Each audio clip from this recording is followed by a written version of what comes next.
Hello and welcome to a Dominaria Sealed League. This is Old Man Poole. This has got to be one of the first leagues that's going live on Magic Online, so I'm pretty excited to be here. Let's get right into it, I guess. I usually like starting out by looking at our rares, and, well, we have 3 lands right off the bat, which isn't fantastic, but I guess we'll have some good fixing if we need it. We've got Rite of Belzenlock, I suppose. We've got 2 0/1 black cleric creature tokens for the first 2 effects, and the third is create a 6/6 black demon creature token with flying trample, and the your upkeep stagnation from another creature. If you can't, it deals 6 to you. That seems pretty good. I mean, I think I'm on board with the Rite of Belzenlock. That doesn't sound right, but I think that is how you say it. Makes you a bunch of chump blockers. Your opponent usually has to answer a 6/6 flying, trampling demon of doom. So I guess it's possible that it ends up killing you, but it's going to kill your opponent a lot faster, especially with the clerics you've already made. So that seems reasonable. I've also got Kazarov, Sengir Pureblood. It's a 4/4 flying for 7, which isn't fantastic. Whenever a creature an opponent controls is dealt damage, it gets a lot bigger, and you can pay 4 and shock things. Seems pretty good. It's expensive. I'm not sure this is a card you're going to be able to play in every deck. But I mean, this is pretty powerful at 7 mana. I think this is probably like a reasonable payoff. We've got Ebra Halcyon? I'm going to say Halcyon Witness, which is a 4/4 lifelink for 6, and you can pay 4 to exchange your life total with its power. That seems good. I mean, you go ahead and swing at your opponent, and then if they're like tapped out or you're confident they don't have a removal spell, then you get to switch it around. This turns into like, I don't know, say a 12 or 14/4 lifelink. Probably just trades with something, and then I guess you just gain your life back to the same spot. Maybe this isn't that great. If you hit a couple of times, it seems absurd, but it's not actually huge. It doesn't have flying or anything. Kind of a crazy card, though. I could see it being pretty good. And then lands. Well, let's look at it by color now. So I like to bring down the cards into these 2 sections. I'll put the cards I'm really excited about up top, and the cards I'm not super excited about, but happy to put in a deck below, and I'll just leave anything I don't like up top.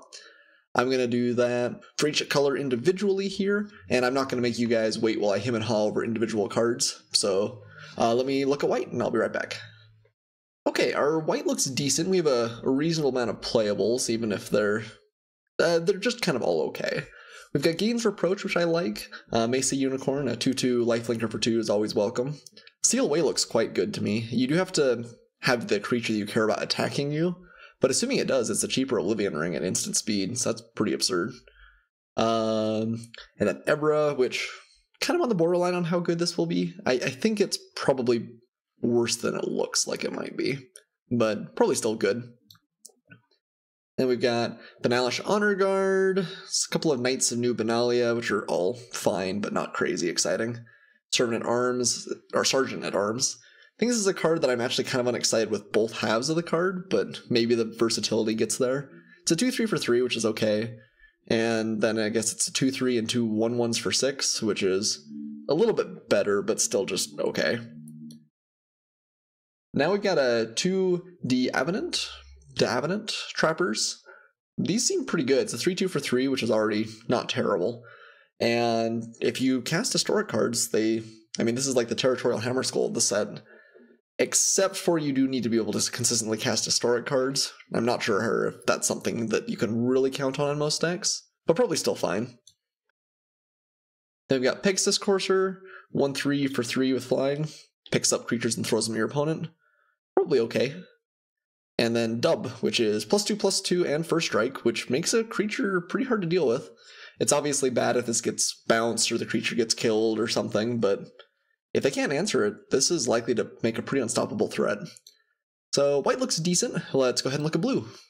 So blue's a little bit less deep. I think the most exciting part of it is we have 2 copies of In Bolas's Clutches, which is a great card. I mean, Mind Control is just absurd, so that might be good enough on its own. We also have 1 Cloud Reader Sphinx, which I think is way undercosted. It's a 3/4 flying for 5, and you get to scry 2. That's great. Befuddle shouldn't be up here. And then Blink of an Eye, which is pretty good too. I mean, this is Into the Royal reprinted, and that's a pretty powerful effect. Having the bounce when you need it and being able to draw a card it all makes for a pretty good card. On the other side, it's funny, we're not even playing all the Arcane Flights we could. If we were going to, I think the most we want to play is 2, and even then, 2 might be a little bit suspect. Befuddle, especially given the fact that like these cards reward playing a slower game, and I think Arcane Flight's going to want to be like a tempo-based, like beatdown sort of card. Befuddle, which is always going to be okay because it cantrips, but never exciting. Opt, kind of same argument. Relic Runner, Divination, I think blue, despite having 2 in Bolus's clutches, we're happy to play these first 4 cards and kind of everything else is unexciting. So I think blue is probably not going to quite make the cut, but we'll see. Let's look at black. So our black actually looks pretty good, I think. We've got Fungal Infection, which this maybe is not quite worthy of being in the top column, but it seems pretty good. You can snipe creatures and get a token out of it, all at instant speed. That means that this could trade for like a 2/2, for instance. It's removal against bad, like smaller creatures, and can potentially like help you win a combat against a bigger creature, as well as giving you some incidental value. Cast Down, obviously great. Doesn't hit legendary creatures, but everything else it'll remove.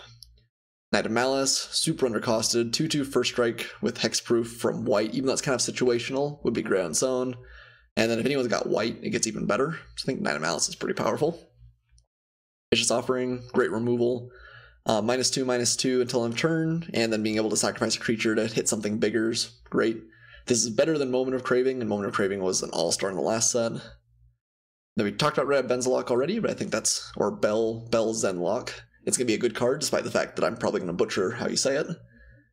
And I think that the Pureblood's pretty good. It is sealed, I mean, the format might just be a little bit slower, but... and in the less exciting but playable camp, we've got Blessing of Bells and Lock, which is fine. +2/+1 for 1 mana is not what you're hoping for. The Legendary Rider is kind of nice, but I think it's playable, not much more. Windgrace Acolyte, likewise playable, not exciting. It's a 3/2 flyer for 5, which is not great. You mill yourself for 3, which I don't think is going to matter too often, and then gaining 3 life is nice, but not great. Demonic Vigor, likewise, kind of just okay. The +1/+1 actually isn't that big of an effect against a lot of decks. They're just going to ignore this card, and your +1/+1 is just not going to be worth the card. If you do hit something like, if we play Karazov, for instance, and then use the Demonic Vigor on it, I guess that's pretty annoying for your opponent. That's probably a pretty big corner case. Cabal Evangel, maybe a Necessary Evil, 2/2 for 2 is pretty unexciting. Urgor's, the empty one. It's a 4/3 flyer for 6, which is okay, but not great stats. But if it deals combat damage to a player, they discard a card at random, and if they can't, we get a draw card, which is pretty good. The at random clause actually makes the discard later in the game quite a bit better, because they can't just like sandbag lands. If they've got a good card they want in a land that they're trying to keep from discarding, you still got a 50% shot on it. Soul Salvage, seems okay. Return up to 2 creature cards from your graveyard to your hand. Pretty borderline. It'll be good in long, slow games and bad in shorter games. Dark Bargain. This is kind of a sideways divination, it looks like. You draw 3, then put 2 in your hand, 1 to the graveyard. That deals 2 damage to you. It's okay. Cabal Paladin, also kind of unexciting. A 4/2 for 4. When you cast a Historic spell, you deal 2 damage to each opponent, but I think most of the time there's just going to be a 4/2 that trades off for something. So, kind of some good, like, high-end on black. Maybe not fantastic creatures, but I think that is the best of the colors we've seen so far. Let's look at red. Well, red looks kind of like a short story. The real story here is that we have 3 Shivan Fires. That is fantastic. The other side of the story is we have almost nothing else. We've got Keldon Raider, which I think is going to be quite good. 4/3 for 4 is already pretty good stats, and being able to rummage is obviously pretty great. And then we've got a combat trick. Journey Mage seems playable but not exciting. Frenzied Rage, which we actually have another one, but I don't think you'd ever really want to play 2. Maybe if you had like a great artifact payoff or an enchantment payoff, which there are some in the set, but none in the white or red we've seen so far, other than Tiana, which we'll get to in a little bit. And then get to Chronicler, which I think is probably good, but I'm not sure that we actually have enough to save it here. Which is kind of crazy. Like, maybe we splash some Shivan Fires? Worst come to worst, it's still like a 5 mana deal 4. Sometimes it's better than that. Can't believe we wouldn't play them, but I mean, it is what it is too. Let's look at green. So green looks kind of middle of the road. We've got Llanowar Elves, which is obviously going to be pretty fantastic. One of my favorite cards of all time, too. I was a big sucker for green ramp decks when I first started playing, and so it'll always have a friendly place in my heart. Also got Sporecrown Thallid, which is a 2/2 for 2 that gives all of your fungus and saplings +1/+1. And we actually looks like we have a decent number of saplings, which makes this card pretty good. Got Yavimaya Shepherd, or Sapherd, I guess. 2/2 for 3, and gets you a +1, or sorry, gets you a green sapling when you play it. Probably pretty good. And Baloth Gorger, which is a 4/4 for 4, or a 7/7 for 8. Also seems very good. Also got like Grun the Lonely King, which this card's really good on an empty board, like absurdly good, just like kills your opponent. But well, and I guess if you're on the beatdown in general, still a 10/10 once coming in even without kicker. Yeah, maybe Grun's just good enough, it should be up here. It does get chump blocked for days, but your opponent still has to have chump blockers for it. Grow from the Ashes, we have a couple of those. I don't think it's something that you would play like super frequently on its own, but if we're splashing for things like Shivan Fire, that does get better. Then we have 2 Saproling Migrations, which is great with things like our Yavimaya or our Sporecrown Thallid. Corrosive Ooze, probably playable, not real exciting. And Arbor Armament seems pretty good too. Reasonable instant speed trick. I like the counter persists. So right now our black and our green I think look like our best color combinations, which is nice because we have a Slimefoot the Stowaway, which is a 2/3 for 3, and whenever a sapling you control dies, it deals 1 damage to each opponent, and you gain a life. And you can pay 4 and create saplings. This card seems quite good if you can play it. Being able to create just tokens in the late game when you're both mana flooded is pretty great, and we have a decent number of just, you know, saplings in that we're going to be playing anyway, so Slimefoot seems good. Tiana, the Ship's Caretaker. So this is a flying first strike. Oh wow, it's an angel. I didn't really even notice the wings somehow. 3/3 flying first strike for 5. Whenever an aura or equipment you control is put into the graveyard from the battlefield, you may return that card to its owner's hand. Not real frequently that auras and equipment go to the graveyard. I guess it helps keep you from getting 2 for 1 if you play things like Frenzied Rage. Probably okay. I'm not sure red and white is like powerful enough, deep enough to really merit it, but probably okay. Alright, so it looks like we got a good number of lands here as well. Clifftop Retreat, obviously good at splashing red for our Shivan Fires if we're in white. We have Sulphur Falls, same argument if we're in blue for splashing red or vice versa. And Woodland Cemetery, which would just be good if we're black-green, probably. And I think black-green is where I'm leaning right now. We'll have to see how the decks look, but that felt like our best 2 color combinations. Also got a Memorial to Folly, which seems pretty fantastic. I mean, it enters tapped, which is slight disadvantage, but being able to return a creature card late in the game is powerful. And paying 2 and tapping it, it's not even that expensive. And then we have a Memorial to Genius, which seems quite good too, although, again, I'm not in love with our blue. Maybe let's just move these cards down here so I don't forget about them. And then a Zalfirin Void, which when it enters the battlefield you scry 1 and adds colorless. I think you'll probably play this card. If you've got really tough mana requirements, maybe not, but it's going to be good in most 2 color decks. And for our colorless creatures, we have a Guardians of Koilos. Reasonable if we have lots of historic cards, which we actually might if we're in black-green, since we have like Gruin, Slimefoot, Karazov, Rite of Benzel, or Belzenlock. Maybe okay. It's a little bit expensive, but probably not bad. Juggernaut, which is pretty good. It's just an undercosted card. The fact that it has to be on the beatdown is a little bit of a disadvantage, but I think Juggernaut's powerful. Ooh, whoa. We have Icy Manipulator. Yeah, this is just going to make the deck kind of no matter what. Like, I don't care what colors we are, Icy Manipulator is fantastic. It always gets rid of your opponent's best creature or artifact. Once in a while you can even mana screw them. Like, this card's fantastic. It's like a pacifism that bounces around, or like an well, I guess pacifism is a better answer. Very powerful. We'll take Servant. Beginning of your end step, you untap an artifact. I guess it's kind of a wombo with Manipulator, but not real exciting outside of that.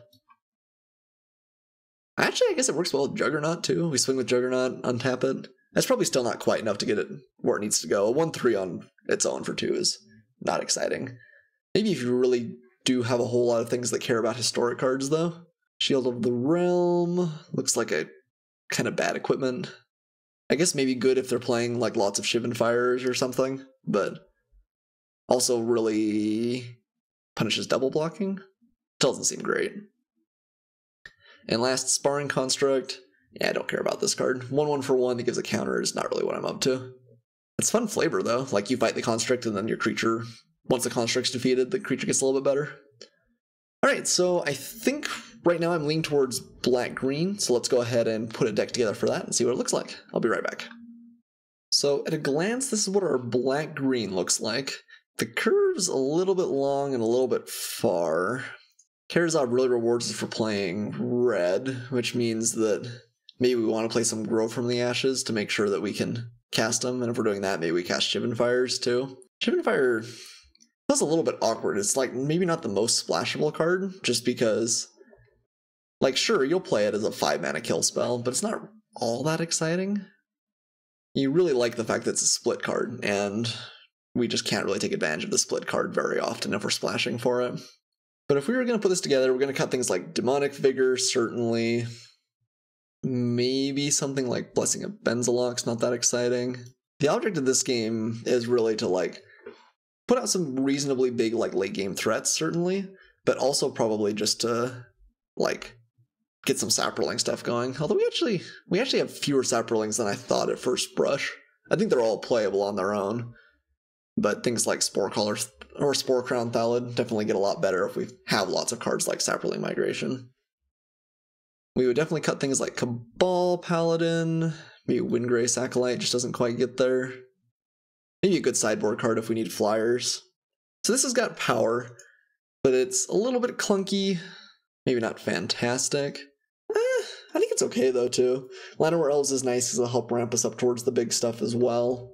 And at least as it stands right now, for not splashing for red real aggressively. Although actually, I guess for Karazhan we really do need to splash red, don't we? We bring in 1 Grow from the Ashes. Maybe that means we cut like Soul Salvage. Actually, probably Dark Bargain bites the dust, which is okay. Yeah, I mean, I think this looks fine. Let's go ahead and add lands, and we'll save this and see if there's another deck that we want to be able to sideboard around and play with. So we're going to add 1 mountain. Not going to play the Shivan Fires, I don't think.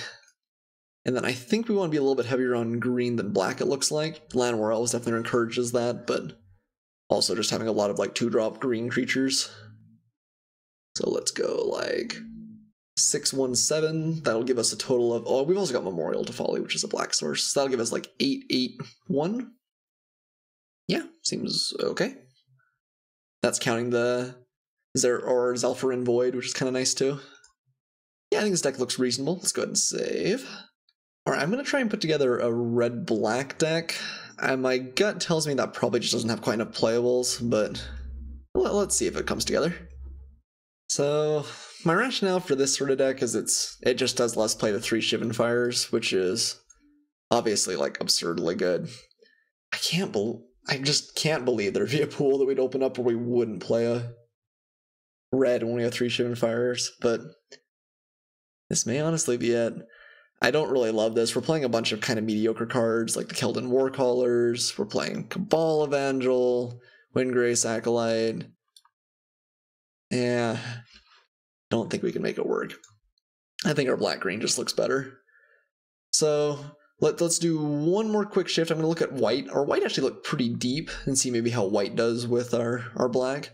That has the slight upside that we could play a Cliff Trop Retreat and maybe help splash for red. Let's see what that looks like.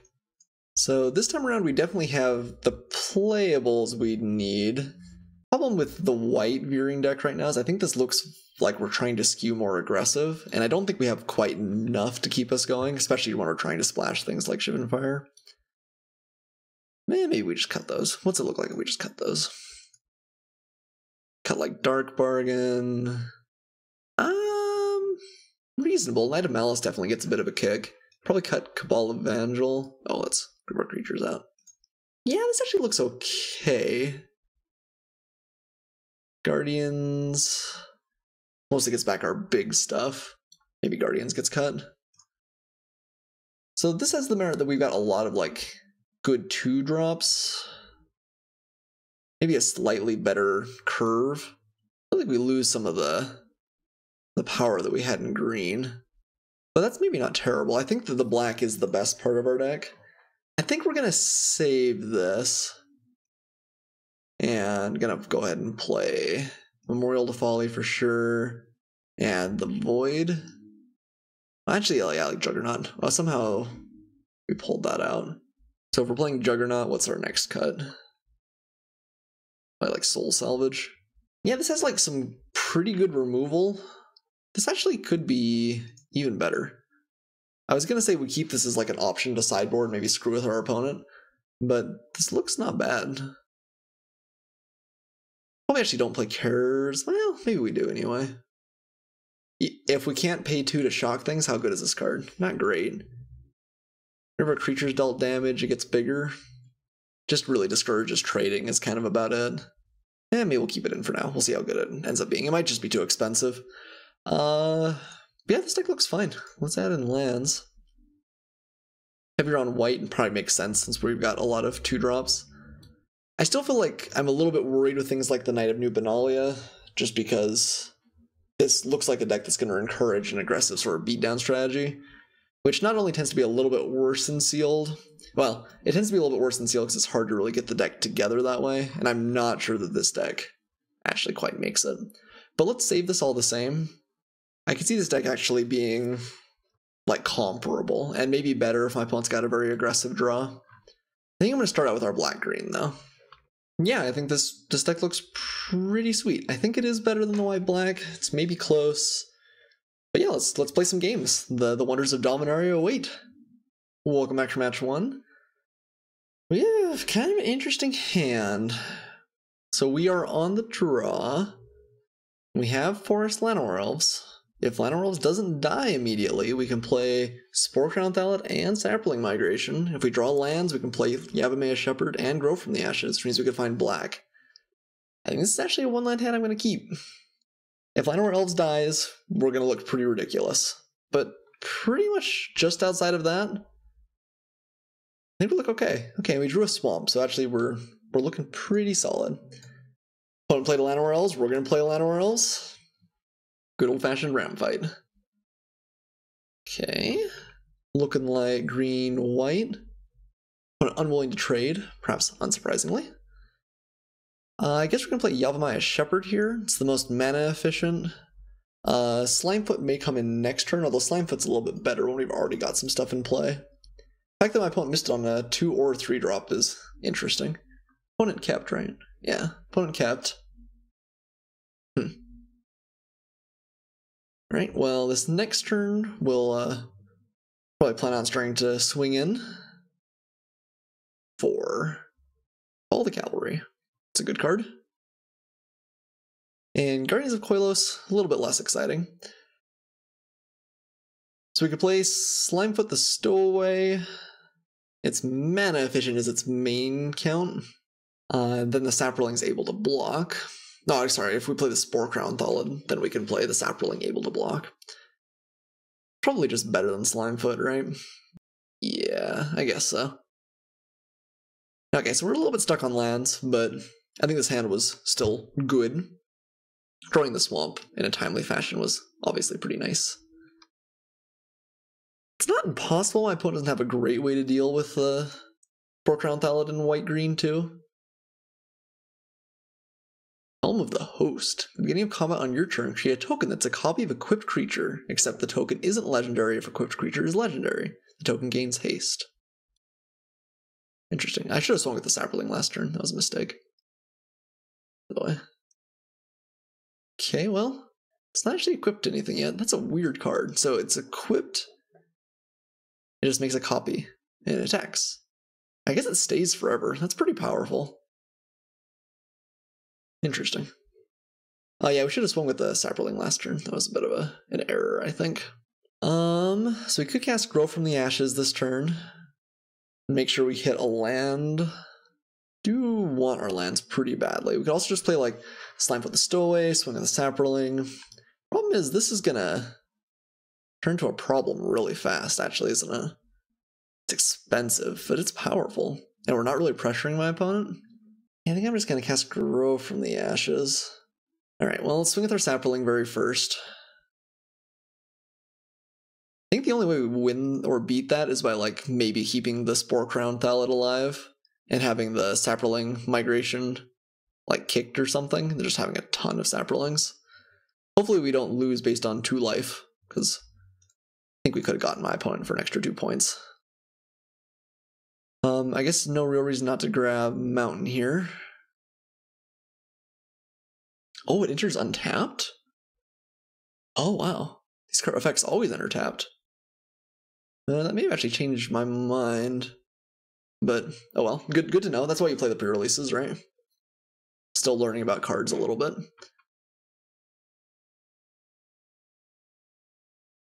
Huh. Okay, opponent's just gonna make it 2-2. Seems not unreasonable. It feels like it should, like, disappear at the end of the turn, but it just doesn't. Okay, no attack from my opponent. Seems correct to me. We're a long way from playing Urgaros. I guess we're just playing like Baloth Gorger this turn. I went from like thinking this card, oh, it's probably not that fantastic, to being like absurd in just a couple turns. How do we win this game? I'm probably not by throwing away Sapperlings. Maybe we win in the air eventually with like Urgaros. Maybe if we have Slimefoot in play, we can make enough chump blockers that my opponent just can't fight his way through all of them. I feel like we had a great start, and I feel like my opponent didn't do all that much, but the host is good. Ooh, Banalish Marshal, also annoying. Baloth Gorger helps us out a little bit, though. Huh. This is looking grim over there. Okay, not willing to attack just yet. So can't cast the Wing-Graced Acolyte just yet. Guess let's cast Slimefoot at this point.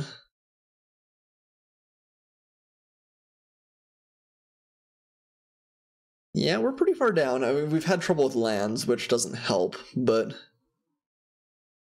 this is a one-man army, and like, my opponent's only making knights too. Like, this card could be doing so much worse to us. Yeah, like, just gonna start making... Oh man, this is absurd. Oh no. All 4/4s? I have to assume they're getting in now. Wow. How do we beat this? I don't think we do. So they've got a bunch of 4/4s.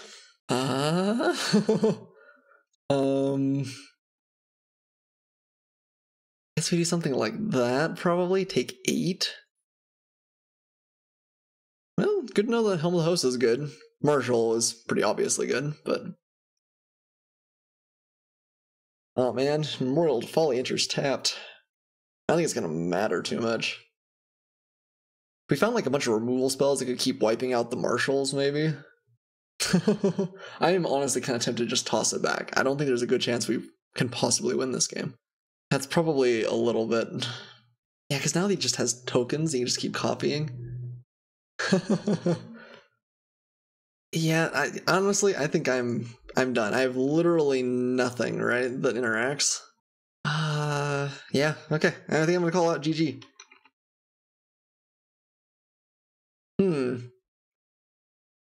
Beating Helm of the Host and Banalish Marshal.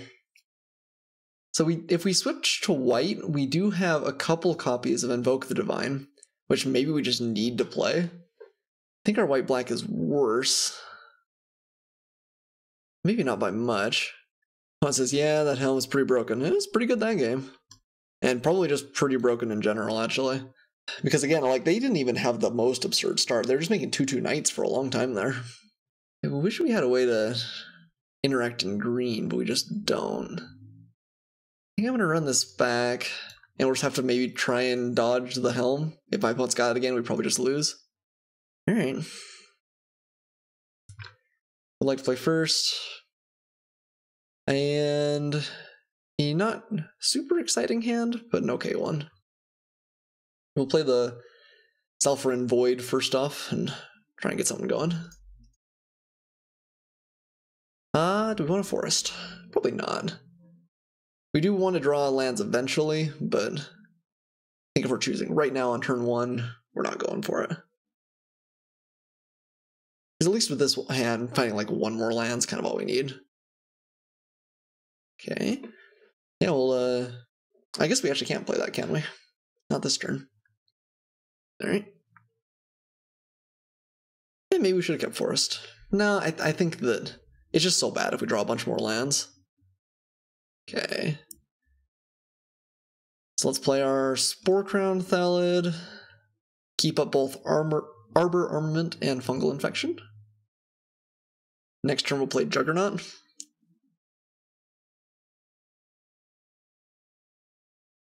Okay, Sapherd. Could use our Fungal Infection just to snipe it. A 1-1 and make our 1-1 of our own, and then swing. Yeah, she seems okay.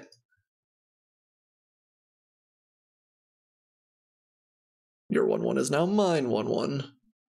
Mine's cuter too. Look at this thing. It's like a little like tentacle worm thing. I don't even know. It's like kind of a snail-y looking thing. It's cute. It's cute is the bottom line. Alright, so Saproling will swing, and then we'll cast Juggernaut.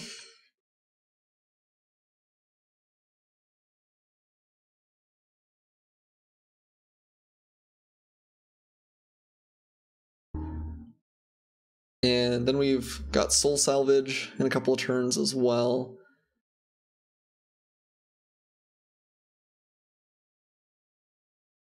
Let's see what my opponent's up to. Even Sentry. Fine card.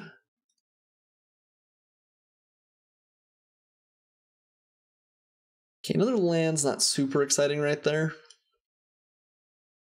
I think we swing and probably just plan using Arbor Armament. I think my opponent will probably block like that, in which case just making it a little bit bigger is going to be enough. We could swing with Sporecrawler Thallid, allow a trade, then Soul Salvage, and then replay the Thallid. Maybe that's better. I use our mana more efficiently, certainly. Let's just get in with everything. And plan on Soul Salvaging. I have to imagine they'll trade off for the Sporecrawler Thallid. One takes 2. We get our slow-moving 2-for-1. And we'll play our Spore Crown Thallid. Oh, you're back to a 2-2, Saproling. Don't worry about it. Your friend wasn't gone long. Okay. Paying 4 for Call to Cavalry. Seems reasonable. And another land's still not great. We do have some stuff that's like payoff for really, really big starts, but we could just swing with both. My opponent probably doesn't double block. If they do, they're calling the bluff, and that's pretty bad. But if we can make our Thallid a little bit bigger with our Arbor Armament, that's not bad either. I think we swing with both. I don't think it's likely my opponent double blocks. They might. Yeah, okay. Yeah, maybe I would there too. Okay, we'll just trade. That means it's a little bit hard for my opponent to maybe interact with Juggernaut. That might have been a bad attack. I'd definitely would have rather them not block there, but yeah, especially, yeah, that was bad. Sporecrawler around Thallid is just so powerful for us too. If we find, like, yeah, that was bad, because if we find, like, our kicked Saproling card, we're just going to really regret that play. Training for a knight just doesn't do all that much. Yeah, hopefully it won't burn us too much.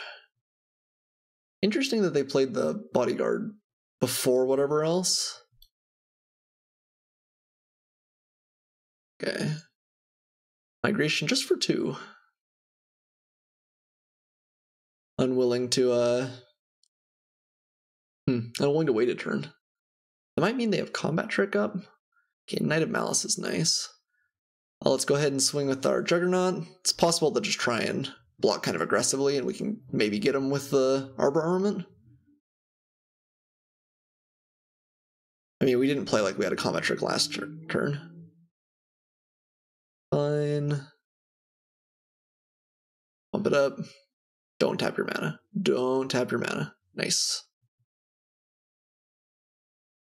No, don't do it. Oh, well, okay. That's fine. We get charged. We're still going to kill all these cards. Yeah, that's all right with me. Play a Knight of Malice. And hold. Right now it's a 3-2 though. Yeah, the more I think about that swing with the Thallid, the more I'm just... Can't think of what I was thinking, but... Ooh, that's pretty good. 4 Blair's Blade is the real deal. Doesn't actually go super effectively against the Knight of Malice, but...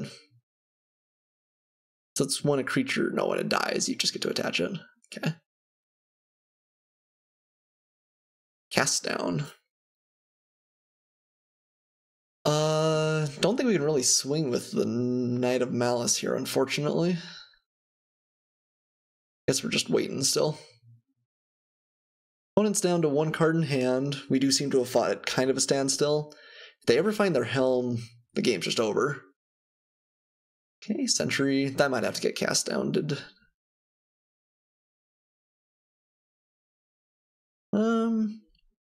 How afraid of it are we? Medium. Yeah, maybe let's cast down it. We're gonna take 6 over the next couple of turns. That's a lot.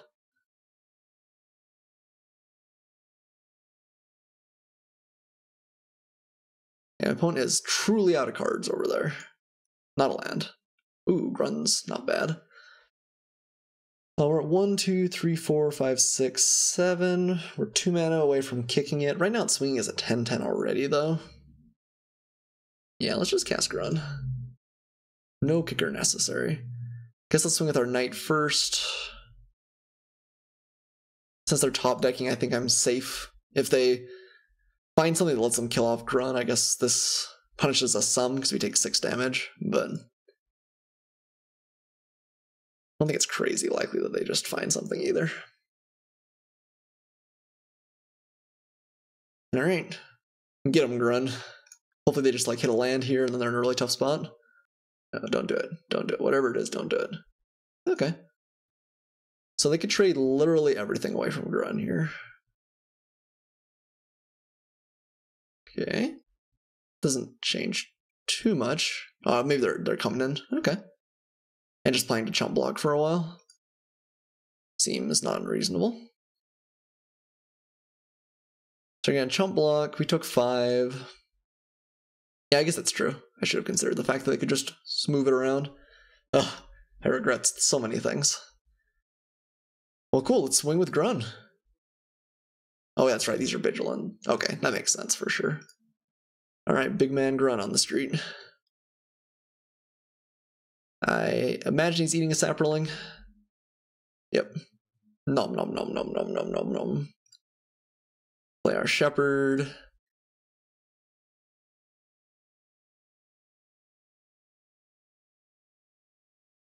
And pass.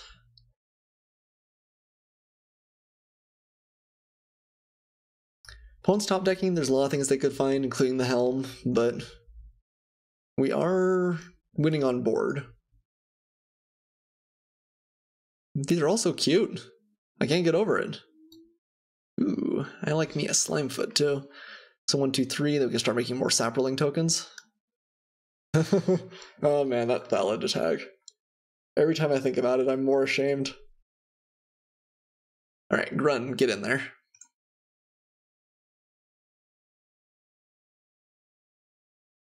He's hungry for knights. Nom nom nom nom nom nom.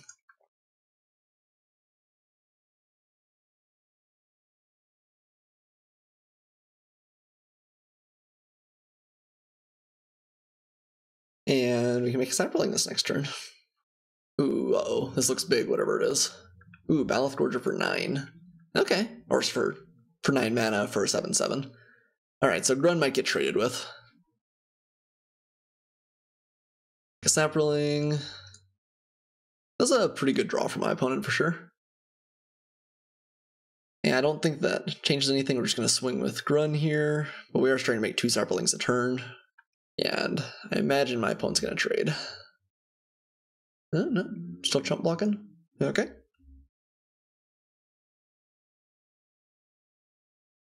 Just make a couple saplings here. No point in wasting anybody's time, I don't think.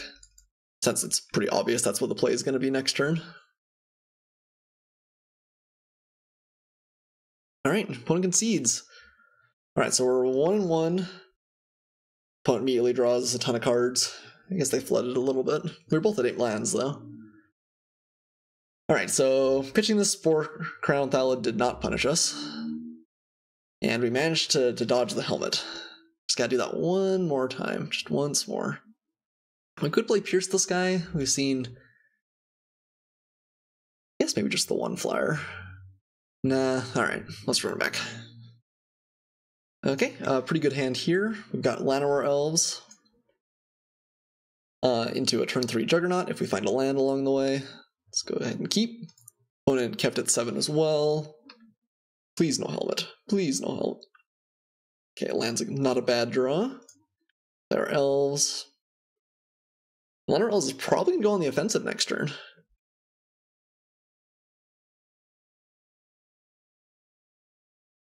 Do we want to run into like Gideon's Reproach? Not particularly, but I think I'm going to go for it anyway. Who knows, 1 point of damage might be the difference between victory and defeat. That was a probably too subtle Mulan reference for those of you out there that got that. And Corrosive Ooze, basically just a Grizzly Bear. Very, very slight upside. It does, I guess, answer the helmet. Pegasus Courser. Not bad, not bad.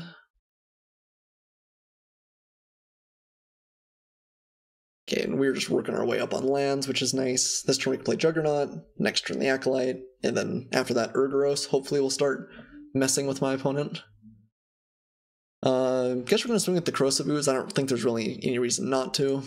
It's possible my opponent just takes some free damage here, which they do.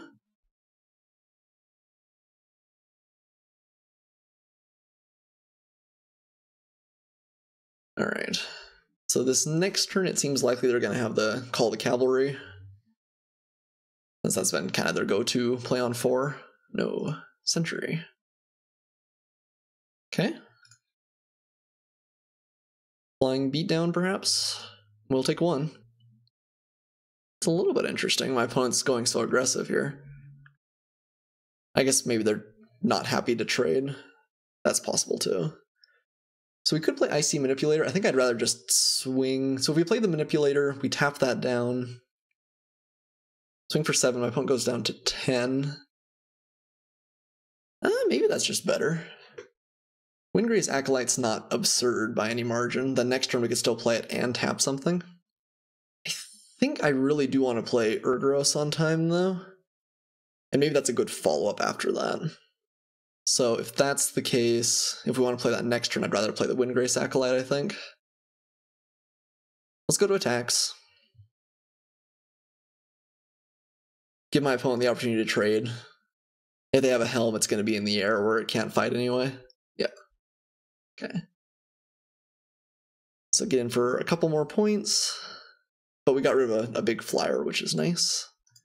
Let's play our Windgrace Acolyte.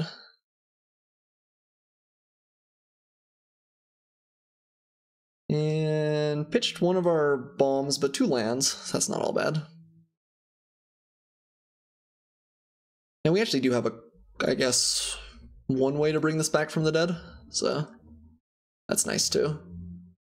Forebear's Blade. Okay. So expensive to equip. This card does seem very good since you kind of only have to equip it once, but it is expensive. All right. Let's go ahead and swing with our creatures and then play Urgaros. Opponent probably blocks the ooze at this point. Oh, they have a trick? Hard to believe that's a chump block. Okay, charge. Fair enough. And then we'll play a card that we care quite a bit more about.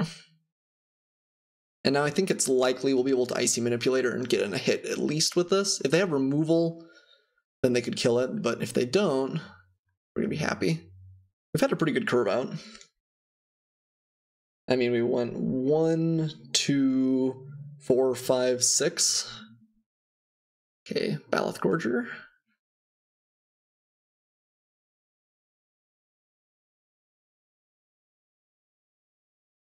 Okay, so this turn we're definitely playing Icy Manipulator. What are we tapping down? It's actually a little bit interesting. We could get rid of the Baloth Gorger and then say, hey, you got a chump block. Or we could just go for the sure thing. Get rid of the Courser. My opponent can swing back at us then. That's not the end of the world. And we get a card for sure out of my opponent's hand. I think getting cards going is going to be good. Alright, Icy Manipulator. We're looking good, we just have to keep dodging that helmet. So he could equip up and swing for like 7 next turn. That is a lot.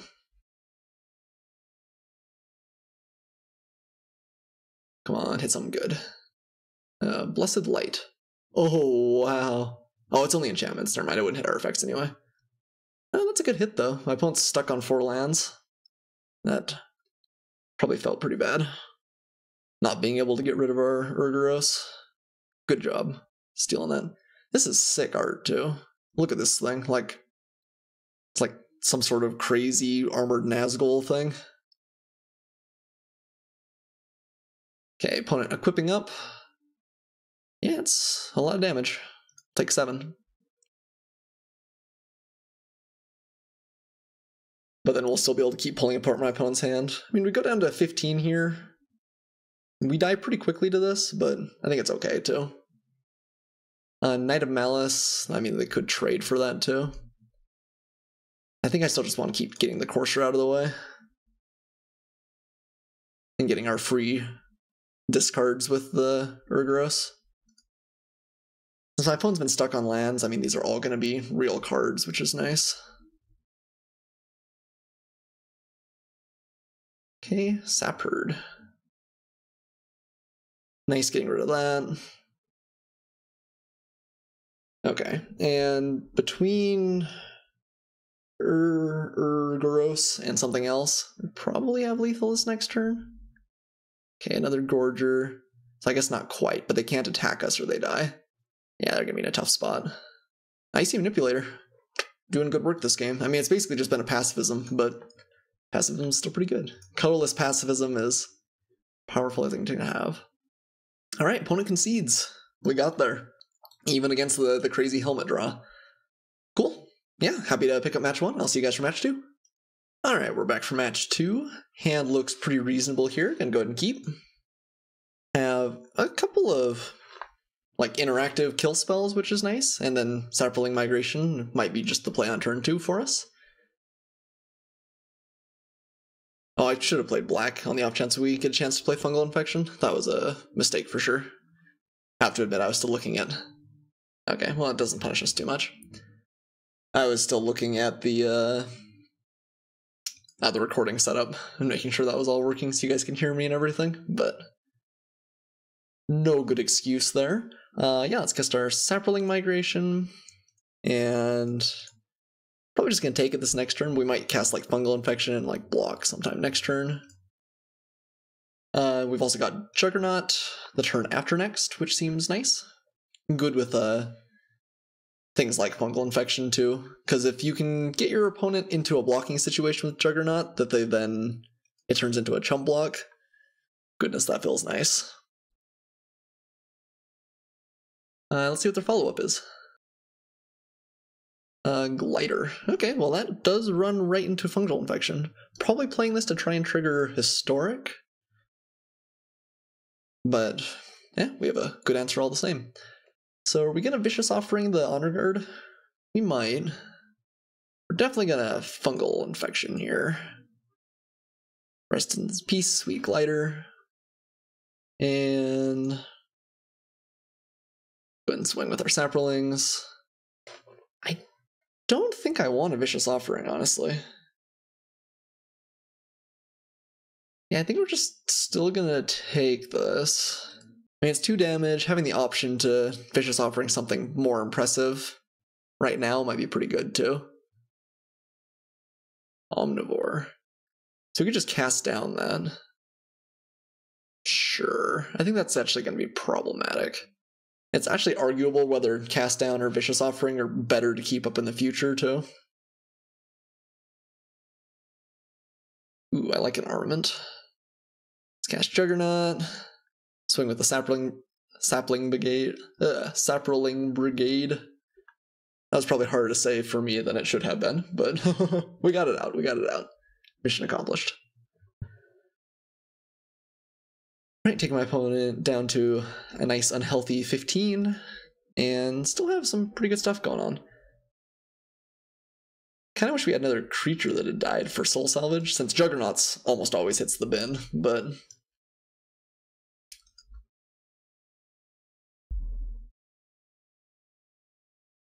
let's see what they're up to.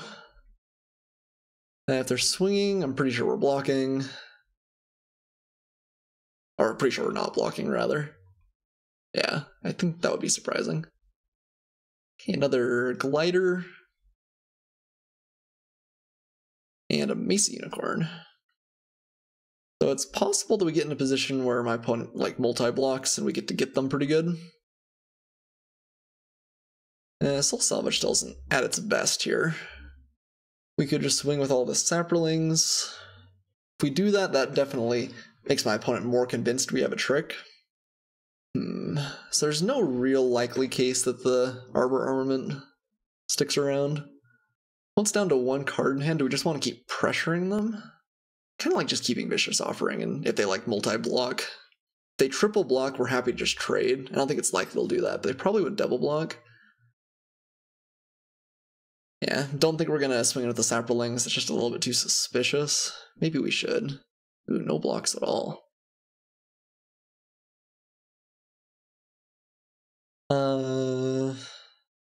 We could Vicious Offering the Mace Unicorn right now. Don't really want to gain them life.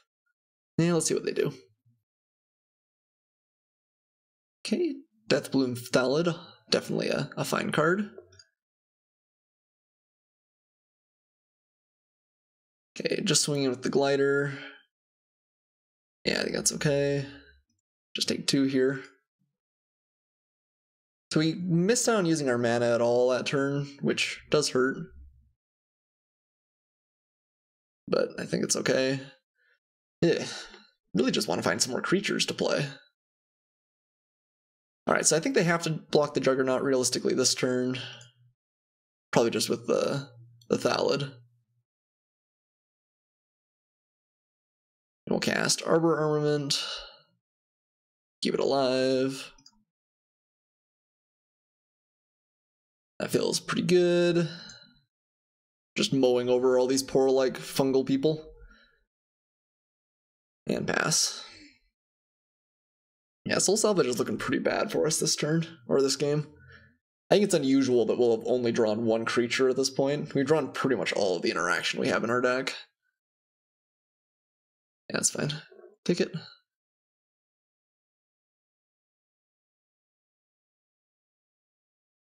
Knight of Grace. That's pretty good too. And we've been holding this Vicious Offering for the slow roll for a long time here. Do we use Icy Manipulator now? I think let's just swing with Juggernaut again.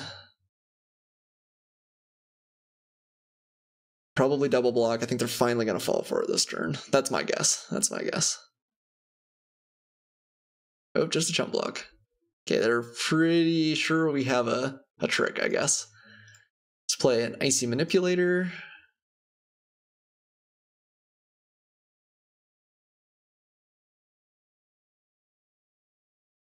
Okay, nothing. Take 2. Huh, they're swinging very conservatively here. Alright, I guess let's tap down Mesa Unicorn. Yeah, this Juggernaut is doing work all on its own, I guess.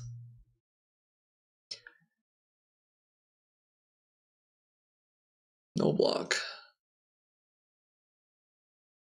Yeah, they're really afraid of getting blown out by a trick. I mean, they've effectively, like, figured out that we have something, but at some point you do have to call the bluff, too. Okay, it's a good card. 3/3 Menace is always going to be pretty reasonable, I think. Let's tap down the Knight of Grace. Don't want my opponent to just go for an all-out attack. That's okay.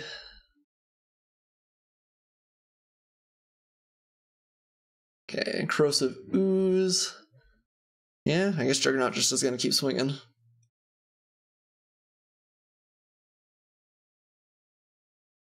Okay, finally going for it. Cast our Vicious Offering. I don't think anything's changed. It's not impossible that they have a trick that they've drawn into. It's maybe not impossible that we should have sacrificed a Saproling to make sure this dies through like a +2/+2.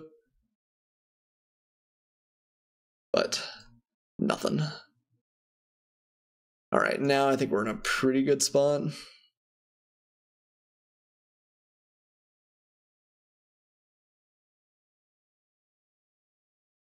It's ground out pretty well here, honestly. Like, my opponent's definitely not out of this. Alright, opponent is out of this, apparently. Okay. Black-white. Some flyers, some stuff. Anything change? Maybe want Pierce the Sky. It's kind of a free roll, and we know where my opponent's gonna... We know there'll be targets for it at the very least. I definitely wasn't in love with Soul Salvage. Maybe it's just not that great in a deck with only 13 creatures.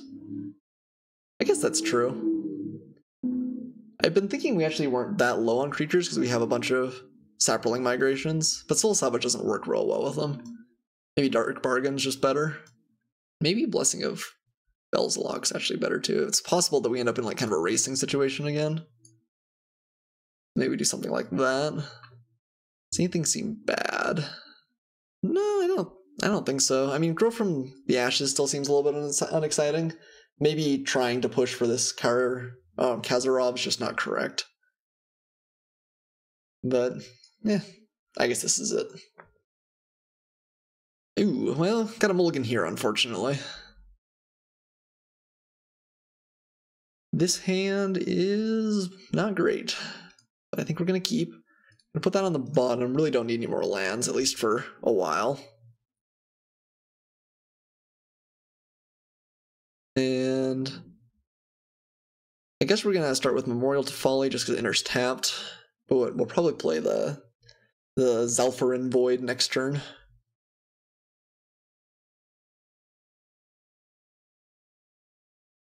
Opponent does not have a 2-drop, which is nice. Ugh, another forest. Disgusting. Now we're gonna have something we want to keep on top, invariably. Oh, nope. Ooh, nah. Rest in peace. The mountain isn't that important for us. And we just don't want to draw more lands. Almost certainly. Pretty much anything that's reasonably scary we have to cast down here. Ugh, I hate using it on such a poopy card. But I think we do. It's like premium removal that we just used on a crappy 2/1 flyer. Oh no. What is it with all these lands? I would not be unhappy to never draw another land. My opponent's stuck at 3. Which is better, to have too many or too few? Usually to have too few if neither side's doing anything, because that means that later on they'll get stuff going. Yeah, we're gonna Vicious Offering that. Well, okay, Guardians of Koilos right now isn't grabbing anything, but it is a 4/4. And it's possible that Windgrace Oracle is just gonna set us up here. Come on, mill something good. Oh yeah, this feels great. We can get Grun back. Okay, now I'm pretty happy with our spot. Good job, Windgrace Acolyte. Who says milling yourself isn't an upside? Yeah, my opponent's just stuck on 3 lands too.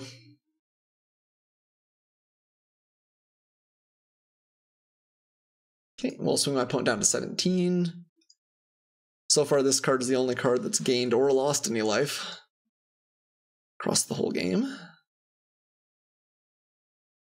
Wait. Oh, it's Historic Permanent you control, so it's what? No, that's another card I just misread, I guess. I was thinking it was from the graveyard. Why did I think it was from the graveyard? That card's a lot worse. I guess it's not going to matter this game, but yeah, my poor opponent's just mulliganing into Oblivion. I mean, that is why, like, you tend to improve a lot over the course of a pre-release. So that's part of that, but yeah, that was not great. I mean, in this hand, even just a 4/4 looks pretty good, and so I guess it's probably good that we realize this now rather than some point down the road. So we could cast Baloth Gorger and just Night to Folly, and then we can cast, or I can cast, sorry, Night of Malice, Baloth Gorger, and then Memorial of Folly next turn. We also Memorial of Folly now, and not do anything else. That seems bad. I guess just play the Night. This is only 1 away from being kicked, which is why I'm hesitating just a little bit, but I think just making sure we have lethal next turn, or close to it's maybe better. So we had a pretty competitive game 1, but yeah, looks like my opponent was pretty unlucky. Game 2 here. Alright, opponent concedes. Yeah, a handful of white. Good hand. But, cool, 2-0. Happy for the victory, but I guess better them than us, right? See you guys for match 3. Alright, so we're back for match 3 here. We won the dice roll. Like to play first, and sounds great. Let's go ahead and keep. Yeah, I mean, we need to find a green source, I guess, if we want to play the Baloth on turn 4, but assuming we find that in like one other miscellaneous land, we have a pretty good curve out. I think we're probably going to play Sapperling Migration turn 2 here, and then maybe Spore Crown Thallid the turn after. They're so cute. They're so cute, little mushroom people.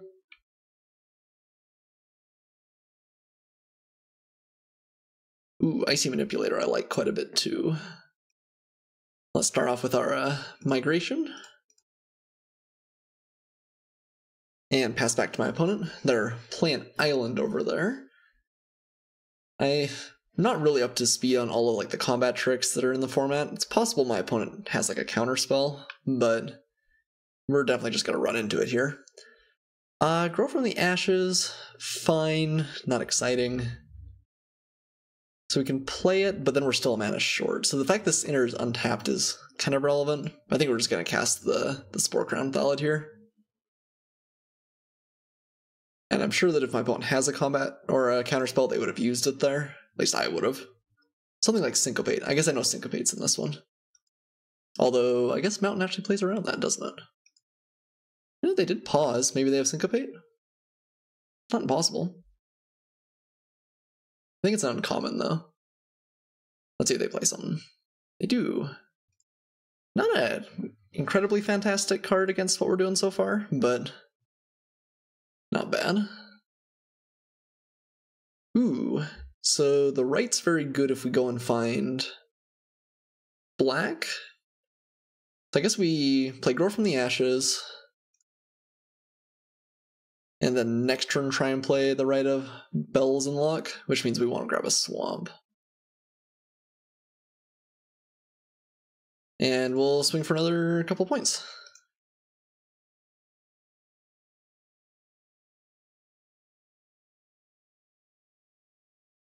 I'm excited to play this card. I mean, it is just a 6/6 your opponent can see coming, but it's also a pretty cheap card. If you play this on curve for 4, it puts a lot of pressure on your opponent. Okay, no play. Not impossible run to syncopate. I wonder if the right actually isn't even good enough here, or isn't as good as it could be. Because we're not going to get anything out of it for 2 turns. And then this is on upkeep, right? Or draw step. So it actually will be summoning sick then, too. I wonder if we're just better off playing the Acolyte. Or the Icy Manipulator and starting tapping stuff down. Kind of like that, actually. Right doesn't seem bad, though. I'm kind of playing this because I think it's not impossible my opponent has counter magic, although not yet. Okay, lost a couple of lands and a cast down. Kind of sad losing cast down. Don't care so much about the lands. Oops. I was not even thinking there. Man, that's twice I swung in with the Spore Crown Thallid. Ooh. Yeah, okay, so we're getting wrecked here. Fair enough. Yeah, so we're going to lose our Spore Crown Thallid. For sure. Yeah, that was a mistake. Oh, I meant to just swing with the Zapperlings. I just was on autopilot on Magic Online. Yeah. Hopefully that doesn't cost us dramatically. So my opponent can swing for as much as 6 here. We don't care that much about that, though. Hopefully this card will start getting in for damage. Oh, I guess it's a... Well, I guess we can still remove it with Icy Manipulator, though. This card doesn't really look like a flyer. But I guess it is. It's got like a billowing keep thing, I guess. Ooh, that's a good one, too. Alright, so they got a lot of flyers. Yeah, I miss you so much already, Mr. Thallid. Spells and Lock might be particularly bad against, like, Bounce, which my opponent maybe is likely to have as well. So I guess we can play Icy Manipulator, like, tap down my opponent's Cloud Reader Sphinx, maybe force a trade. We are a couple of turns away from Baloth Gorger. We can also just play the right here. My opponent swings for 3 next turn. Then I guess we Icy Manipulator, get in for a couple points of damage, maybe. Right of Bells and Lock. Let's create some 0/1s. Not super relevant against what my opponent's doing, but it's alright. Jump blocks for days. Yeah, the problem with something like this is your opponent can just see it coming a mile away. This is a powerful effect, but it's just going to be on their radar for a very long time, which means that if they have like a bounce spell, they're obviously not going to use it for anything other than the demon when it pops out. It doesn't even come in with haste, so... not sure I'm in love. One just really stuck on planes here, maybe? Okay, so we're only 1 mana away from the bigger Gorger now. Let's cast Icy Manipulator. Very possible counter magic is in my future. Nope, still no. Yeah, let's tap this down, and let's get in for some damage.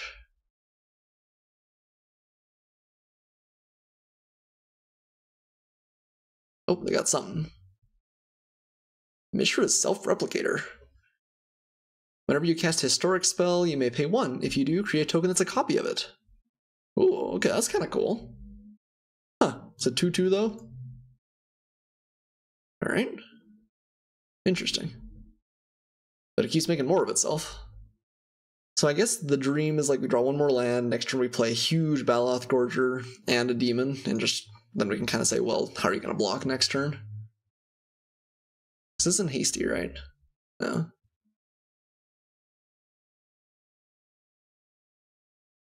Okay, Arbor Armament. Not bad, not bad.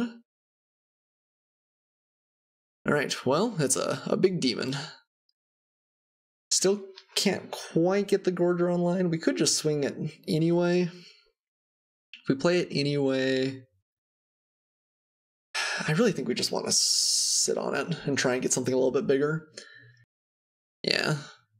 And I guess we just won't tap the Icy Manipulator this turn, but then at the end of my opponent's turn, then on our turn, we'll try and remove a couple. Let's see if they have another historic spell they'll flash in here. Looks like it. Juggernaut. It's pretty cool. Yeah, man, I'm kind of digging this like flash like historic deck. It seems sweet. I'm hopeful that we can still just kill my opponent, but it does seem sweet. Obviously, killing my opponent always feels the best. Curator's Ward. Oh, okay. So, opponent forces... Like, we're not going to be able to swing through that real effectively. We can't use Icy Manipulator to tap down 2 targets, for instance.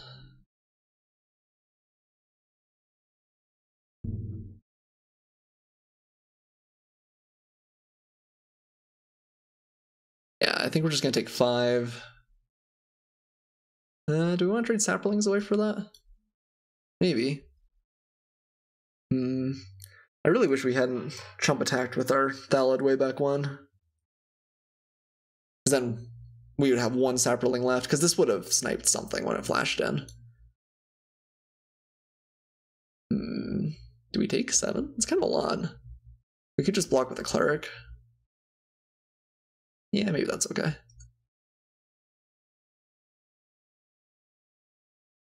Alright. Rest in peace, Cleric. Sacrifice to the glory of our great Demon Lord. Okay. Sacrifice a Cleric. Play Forest. So we're just going to swing with both of these here. Or at least try to. Go to attacks. Opponent has another historic spell? Man, they're everywhere. Alright. This is a 2-1 whenever a wizard entering the battlefield under your control does stuff. Okay. So we're going to get to trade away the Windgrace Acolyte, or at least try to still. What my opponent's doing over there is sweet, though. Like, yeah, this is sweet. I mean, a lot of their cards are commons, or are uncommons and rares, I guess. But I am kind of in love. Okay, so let's swing with our Acolyte here. No block from my opponent. I don't think I hate that. And let's play a huge Gorger. This at the very least will be a nice additional blocker. And we're still at a very healthy life total, too. The real danger here is that my opponent just drags out the game long enough that the demon, like, eats too many of our creatures, and then they can start actually attacking. But they gotta be starting to run out of cards, right? Like, they can't do this forever. The fact that they didn't trade there, too, means, I mean, this demon does have trample, so they have to have more flyers or more historic cards. And so far they've had a lot of historic. Relic Runner, okay. Not super relevant immediately. Not bad, certainly, though. Hoping I'll just be able to snipe off my opponent's Juggernaut with the Baloth Gorger this turn.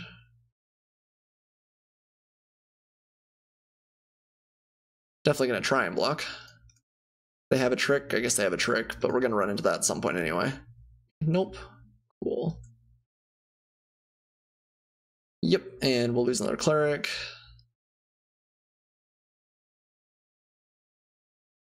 Okay. So yeah, I mean, we are going to just go for it here, I think. Opponent doesn't have any other random flyers, right? Do we want to swing with the Gorger? It would force my opponent to like throw away a self-replicator. I think I actually like having it on defense. Even though the Saprolings are kind of okay. Okay, opponent concedes. Alright, well the demon got there even against a blue potentially bounce heavy deck. Alright, so we have to remember about Compassion, something like that. Since that's potentially going to be a blowout level card. Definitely want our sideboard blow up creatures. Oh, I should be removing Soul Salvage after this match too. I need to remember to take it out of the deck. I think that's probably the only thing we changed though. Let's run it back. Oh no, wait. Oh, gotta take out the Guardians too. Oh. I forget about that card. It's so bad. It just doesn't even do anything. That's okay. After this match, I'll just have to remember to do a little bit of touch up on the deck. Oh, Ultimate Punishment. It's even in our hand. I think we are going to keep this hand. It's not fantastic, but we have Interaction for a Flyer and Saproling Migration. We do need to find other colors, but I don't think that's bad enough to pitch back either. Okay, white, blue. Still going on over there. Oh, Knight of Malice would be good if we had the lands for it, but don't quite yet. Hey look, we got some 1/1s. Ultimate Punishment. I don't know, maybe... Well, no, I think this hand is good. We just drew 2 black spells in a row, which is a little bit unlucky. I think this hand is good. Yeah. Let's go ahead and swing with our Saprolings. They can't quite have the flash creature yet. And then next turn we'll have Cast Down, and I guess Pierce the Sky, which are potential answers if they try and get in. Yeah, so I think that's probably what they have in hand. In which case, like, Pierce the Sky will be pretty good. Cast Down actually doesn't work on it, that's right, because it's a legendary, but no play, huh? Okay, opponent goes down to 14. I guess we just keep casting Saprolings, right? The army of 1/1s, led by the Knight of Malice. That's kind of a cool image, like a lone black rider and a whole bunch of like weird tentacle coral things going on. Okay, so Scry 2 is pretty good. We're gonna let my opponent scry before we kill it. Card on bottom, card on top. I think we want to use Pierce the Sky over Cast Down, even though they do have a good number of legendaries that Cast Down is just not good against. I think Pierce the Sky is still too narrow, or more narrow. Okay, let's draw a Swamp. Swamp would be a great draw. Okay, well, that's not as good, but it sort of counts. We'll swing for 6. And still have Cast Down up for this next turn. It's possible that even though we've had not a like crazy good draw, my opponent was just too slow. I think they didn't play anything until turn 5. I think we're just gonna go and grab black.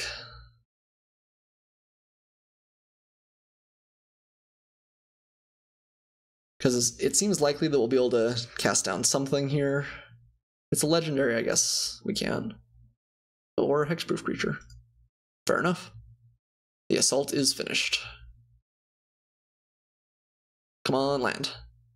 Nice. Yeah, don't have great attack, certainly. I mean, I guess we could swing and get them for 4. And then this card's just lethal if they can't kill it. Do we chump attack? One goes down to 4. They play another threat next turn, probably. Then we can only swing for 2. We're not getting past this snapper, though. Like, how likely is Knight of Malice to even do anything? This might be our best chance. And then Urgros being lethal is pretty good. Yeah. Yep. So get a chump attack in, take my point down to 4.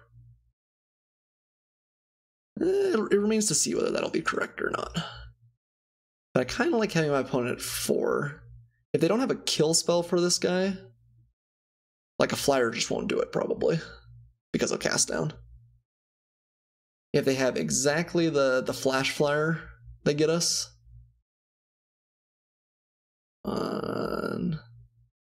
Yeah, see, that just doesn't do anything. Is it legendary? It's actually not. Okay, well, we're gonna go for it. At instant speed, they could have the exile card. That would be kind of annoying. I don't think we're chump attacking here. Alright, let's see if they got it. Don't tap, don't tap, don't tap. No! Oh, well, okay. Gains Reproach, also bad for us. Alright, well, we'll play this stupid Guardians. I wish we would have remembered to take it out of the deck. We actually don't have too many more flyers. And this Coldwater Snapper is a tough nut to crack. Well, not casting Historic just yet. I mean, we could just kill this. Maybe we should have previously. Well, I guess actually, this turn we definitely should, because they have to have like another spell. Sure, let's see if they make a token in response. Okay, yep, they've got the Ship's Mage. So we get blown out by that pretty badly. Yeah, I don't know, maybe that wasn't correct either. They would have to have probably exactly that card. I'm a little bit worried my opponent's just stabilized here, and we're just not going to be able to do too much. That Snapper is nasty. I wouldn't think that I'd be all that impressed with it, but I am impressed. Okay, gonna cast the Shepherd. Those are more bodies for our go wide, kill our opponent strategy.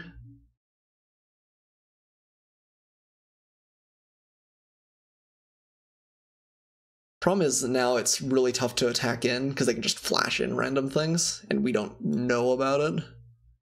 Okay, we'll take Servant. It's gonna make some more copies of Mishra's Self-Replicator. So they didn't flash in anything else there, which maybe starts to indicate they don't have anything.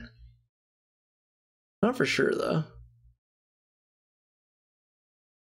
Okay, opponent comfortable enough getting in here.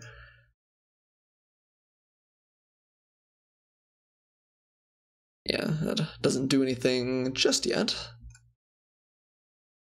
So the Lonesome King's maybe like our best draw. Ooh, nope, actually Slimefoot probably counts. Oh man, that's really good, because we play it. If they don't have counter magic, they just lose, right?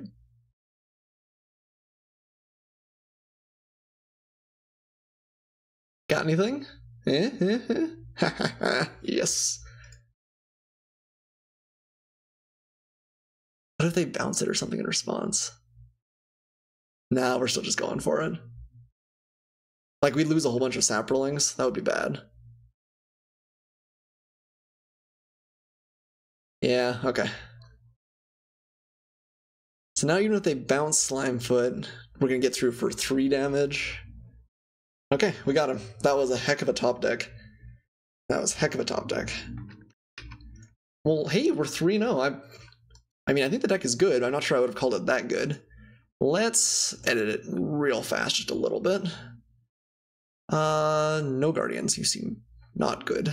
And Soul Savage seems not great. Bring in Dark Bargain. Maybe like Blessing? I'm not honestly sure what I want instead. Maybe like Evangel? Nah, let's bring in Blessing, I guess. It's quite good with Juggernaut, if nothing else. Alright, let's save. And run it back. Alright, we're back for match 4. We won the dice roll, and we got a mulligan. Unfortunate. This sounds good though. It's good. Keep Pureblood's kind of expensive, kind of a long ways out there, but I guess as the game goes along, we do have like Mountain. I'm definitely not gonna shy away from a hand that's got Juggernaut and a reasonable removal spell though. Okay, opponent kept at 7. I don't think we actually want Blessing. And I guess we'll start off with Swamp, and then work our way into Woodland Cemetery next turn. Opponent starting off with plains. Feels like we've seen a lot of plains playing people today. Like Woodland Cemetery. And Relic Runner. Another historic-esque deck. Do we care? Might depend on what my opponent plays next turn. Let's pass. I don't think I'm going to kill it before it can attack. They play like another really good beatdown card. Maybe we'll have to cast down something. No, nothing. Okay, well, let's cast Juggernaut. Ooh, they have counter magic or syncopate? They do. Alright. Syncopated. Nope. Next turn we'll play Dark Bargain. Ooh, Mid-Century is a little bit scary. Do we just have to kill that instead? I don't love that. So we play this, we go down to 14, then we go down to 9. Ugh. And they probably get to play another threat. I think I'm just going to cast down, actually. On the other hand, maybe our best chance is like bargaining plus playing something next turn. I guess we can wait since Dark Bargain isn't instant. Alright. That way if they like try and equip up something or whatever, we do it. Right? Yeah, we're just taking it. The opponent did think for a long time there. I don't know if that's coincidental or... I don't think you just play like a combat trick out of the blue there. Okay, opponent not casting anything just yet. So I guess we're going to grab like Corrosive Ooze and try and cast down. So we're going to have 6 mana next turn. So I guess we might as well grab Memorial to Folly, right? So click a card to put it into your hand. That one and that one. Rest in peace. Swamp. Llanowar Elves also. I guess let's start off by playing Corrosive Ooze. And we'll try and play Cast Down, see if it works. No, this is going to get countered. Syncopate for 2. Nope. And we'll cast Memorial to Folly and play Llanowar Elves. And then next turn we have a Karazov. We may only be taking 3 this turn. Doesn't seem unlikely we take more, but... Yeah, we had a little bit of a clunky draw. My opponents punished us with some good tempo plays, followed up by Syncopates. Is this uncommon? It looks like a common, actually. Yeah, I think it's a common. I feel like this card has been uncommon in the past. A swings with both. Do we want to just trade in the Llanowar Elves here? I don't hate that. We're going to have the Pureblood next turn anyway. There's no way we're ever activating it more than once anyway. What you got? Nothing. Okay. Now, if they just sit with mana up, we're a little bit in trouble. Sergeant at Arms kicked. Okay. Well, we're not dead. And let's play Karazov. See if you can take over, buddy. You're gonna have to do some work for me still. But if it survives for a turn, then it just gets to shoot something. Come on, no, no, blink of an eye. All right. So we've got a chump block here. Yeah, I think that's game. One had just enough tempo cards to stay above us, and obviously drew kind of the perfect amount of lands. Kind of fun soldier tokens. All right. You got me, you got me. Alright, so we mulligan down to 6, but opponent had a pretty good tempo play. Let's bring in Pierce the Sky for sure. I'm not sure I love anything else. Karazov felt pretty bad that game. Will it always feel that bad? Hard to say. It might just be that our curve being super high isn't great against Syncopate and the bounce they're playing. Yeah, maybe cut it down just a little bit. Okay, let's run this back. Would like to play first. And this hand's much better than our last one. Let's go ahead and keep. We've got Sapperling Migration, and then Pierce the Sky to kill a flyer at some point. And then eventually a Windgrace Acolyte, which is actually, even though it's not a great card, been a little bit more impressive than I would have thought. That might just be small sample size at this point. The 3-flowered flyer is kind of what this deck wants and needs, at least. Interesting that they played the Isolated Chapel first. Maybe they just don't have another, like, white source. Okay, so let's go ahead and swing. We'll keep up Memorial to, or we'll play Memorial to Folly, keep up Pierce the Sky.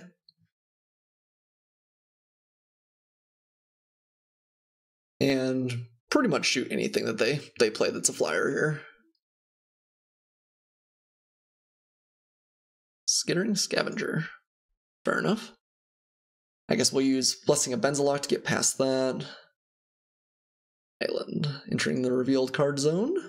Ooh, nice. Urgaros a little bit later is going to be a nice one. Swing. Have to imagine my opponent blocks. There's not really a downside to it. So my opponent gets a good card advantage off this, but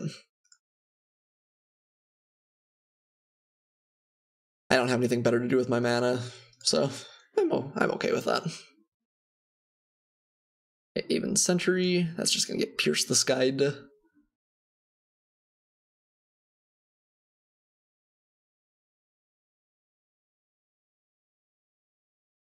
And now we'll play our Acolyte.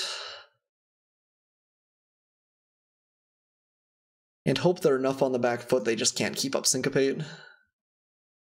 We lost our right and Grun. That's a little bit unfortunate.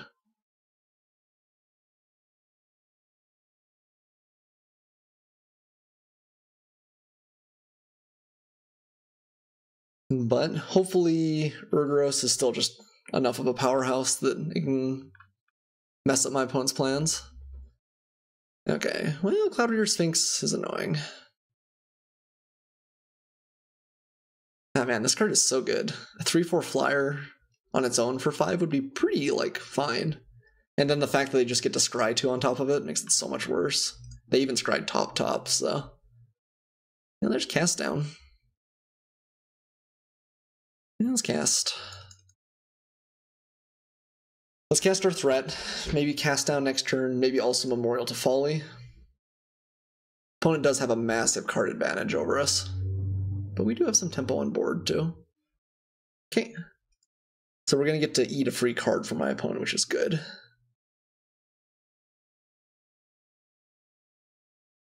So cast down the Sphinx. Get in for 7. There's a lot of damage, too, actually. Hope to remove something nice and powerful from my opponent here. Blink of the Eye. I am okay getting rid of that. And let's cast or crack Memorial to Folly. I guess we're just going to bring back Grun. Yeah, I think that's fine. I would rather have Urgaros if they have a way to kill it, but they may not, too. And, oh, actually, I guess we don't have black, do we? That's a good point. Okay.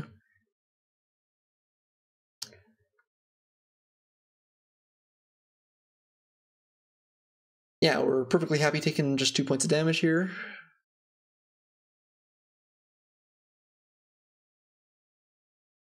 Time of Ice. Tap target creature your opponent controls. It doesn't untap.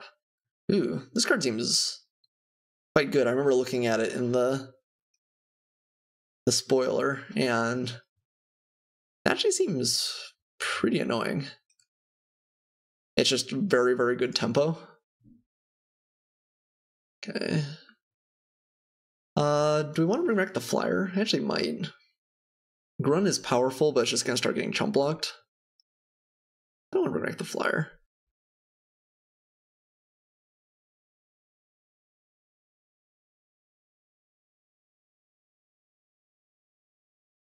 Okay, so opponent's going to tap something else down.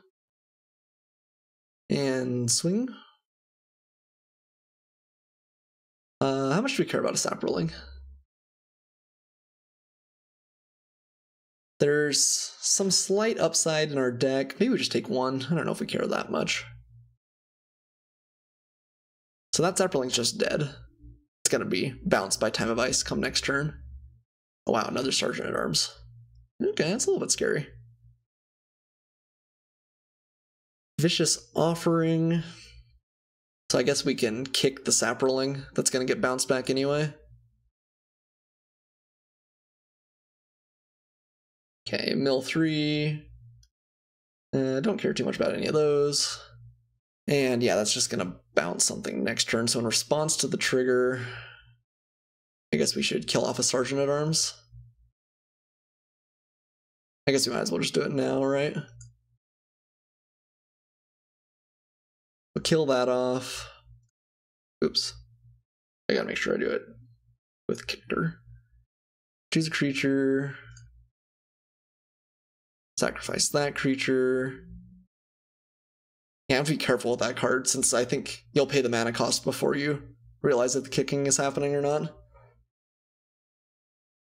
Okay, Time of Ice complete. So that bought my opponent a lot of time. Not tons of like permanent board advantage, but a lot of time.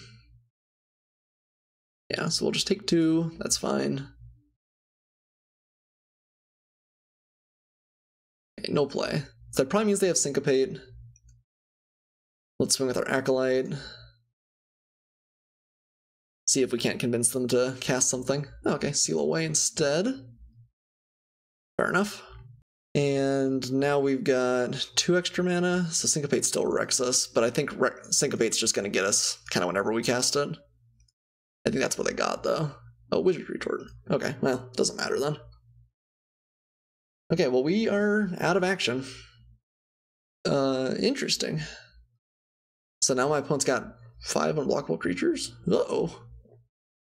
Yeah, that's actually going to kill us pretty fast. Guess Juggernaut's not bad. Requires a little bit of respect from my opponent. I think we're just going to die to like a billion soldiers here, though. Yeah, I felt like we kind of had him going, but Time of Ice bought their necessary time, I guess. And Sergeant at Arms just took over with a whole bunch of 1/1s. Okay. Interesting. Yeah, so we're taking 7 here? Alright, yeah, I think we're gonna be handed our first defeat here by JLS Orange. Yeah, we don't have any way to block, and that's gonna be it. Well, I mean, we've been having a good run. I mean, I guess we're 3-1 now. Opponent's deck seemed pretty sweet. I think we got beat pretty fair and square, but that's alright. That's alright. I will see you guys for our 5th and final match here in just a sec. Alright, match 5. All comes down to this, and we got a pretty good hand. Let's go ahead and keep. We've been pretty fortunate with our draws so far. I think we've only had to mulligan a couple of times across all 5 matches. That always feels good. Our opponents also, I think, like, we haven't seen anyone just mulligan to Oblivion. We've had a lot of good games. Yeah, we're going to start off with Memorial to Folly. Don't love finding another land there, but that's gonna, I mean, there's still a lot of land in the deck, so can't complain too much. Next turn, Vicious Offering. Anything that looks real fantastic? Nah. Okay. Fungal Infection. I like me a Fungal Infection. Well, I like me the card, the Fungal Infection. Less big about it happening to regular old folk. Okay, let's see what my opponent plays here. So we could Vicious Offering that. I think we're just going to play the Sap Herd, though.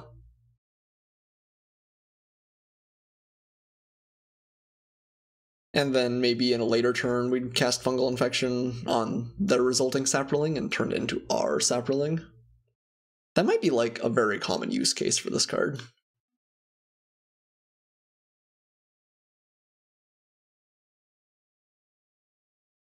Yeah, that's okay.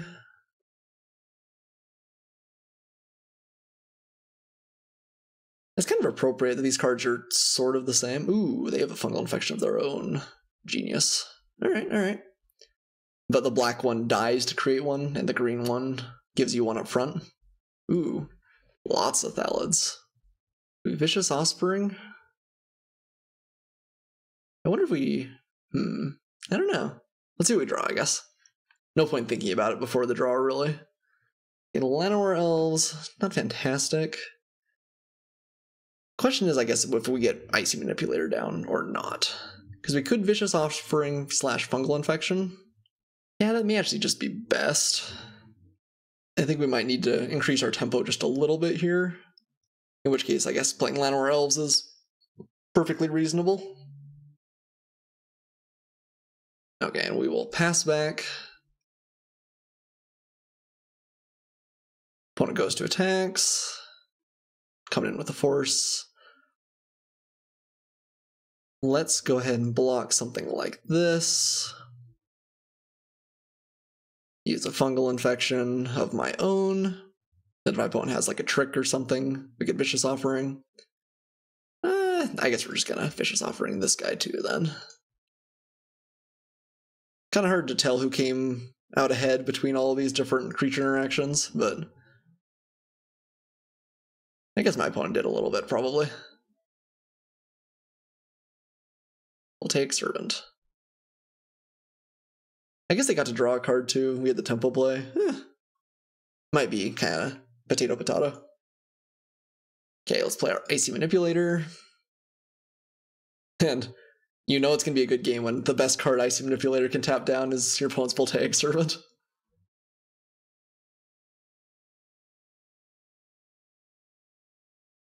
What if we should have tapped a land? Probably actually should have. Well, yeah, probably should have.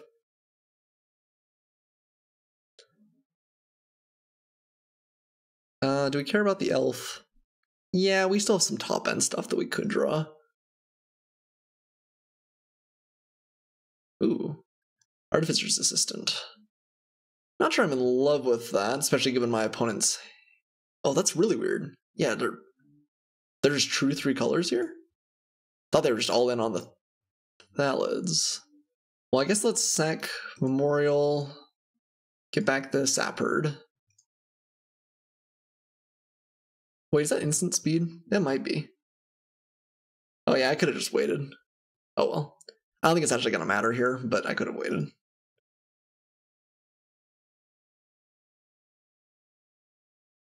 Okay. Let's pass back. We'll tap down my opponent's Servant again. We'll try and use the Arbor Armament to snipe my opponent's Artificer Assistant with Llanowar Elves. And then a 2/2 Llanowar Elves. The dream.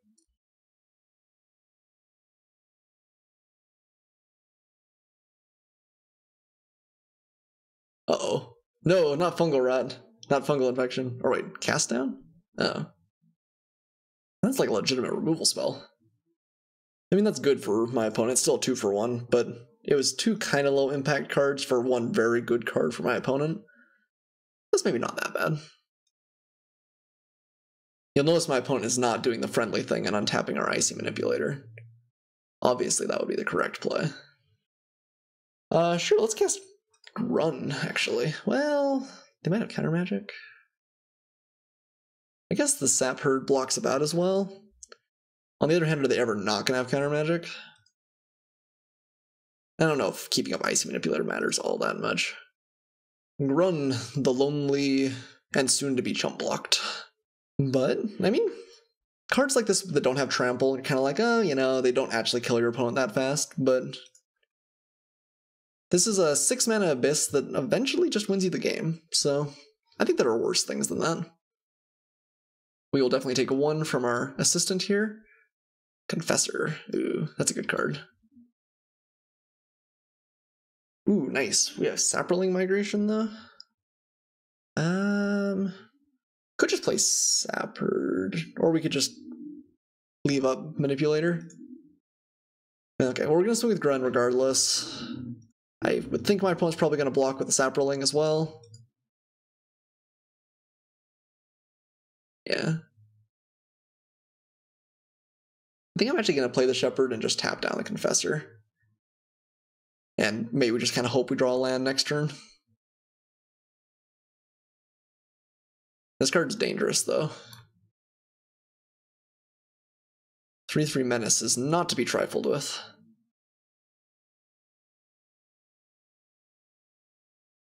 Yeah, I mean, I don't know about this assistant, honestly.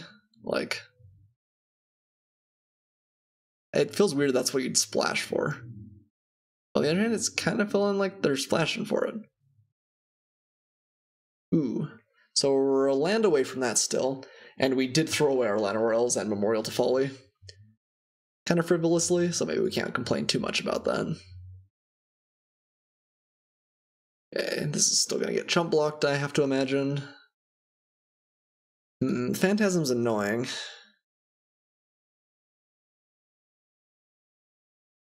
I guess we're gonna cast the Migration at this point, since we'll probably cast the Pure Blood if we draw another land.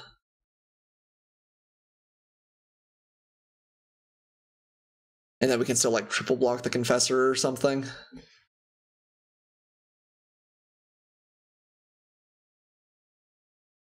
Ooh, opponent just coming in with the force. Probably block something like this. If they have the green +4, how bad is that for us?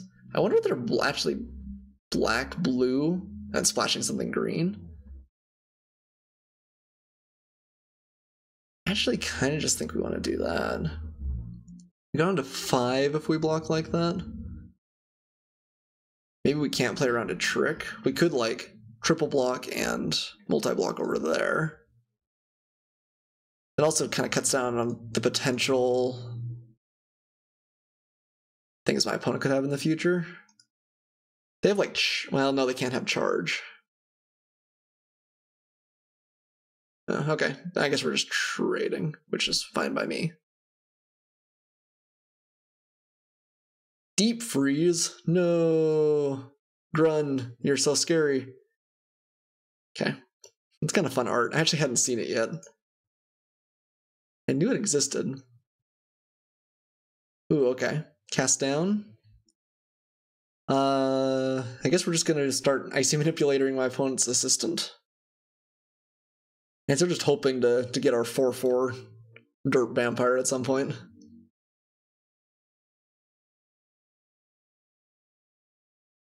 And we have cast down if my opponent plays something great.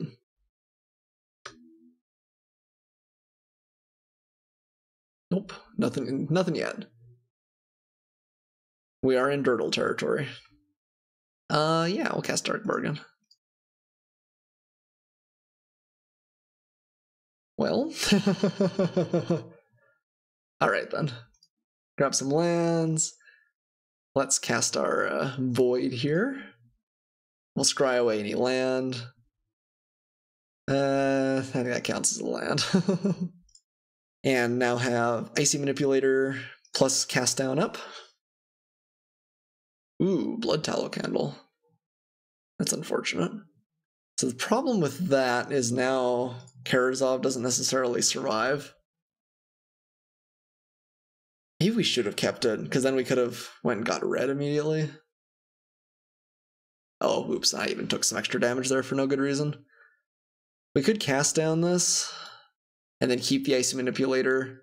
Like, if we cast down this, then we can constantly use the Icy Manipulator on the Lingering Phantom. I really don't think we need to cast down that, though. I shouldn't have taken 1 free point of damage, though. That was bad. I was too busy thinking about where I'm going. Yeah. I mean, we could just take 1 constantly and keep up cast down in case they come up with another good threat. I think they are trying to go for some sort of historic thing, which means Lingering Phantom probably is going to have other ways to come back. Corrosive Ooze. Sure. Don't really want to run our Pure Blood out to its death. So this is equipped creatures, but not artifact creatures. So close. Divest. Oh, well, okay. Rest in peace, Mr. Pureblood. Ordinarily, that would just be like a miserable draw at this point in the game, but not so bad. Not so bad.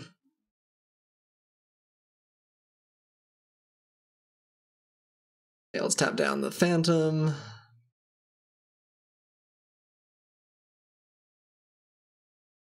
At what point do we just need to kill off the assistant? I'm getting pecked for a couple points.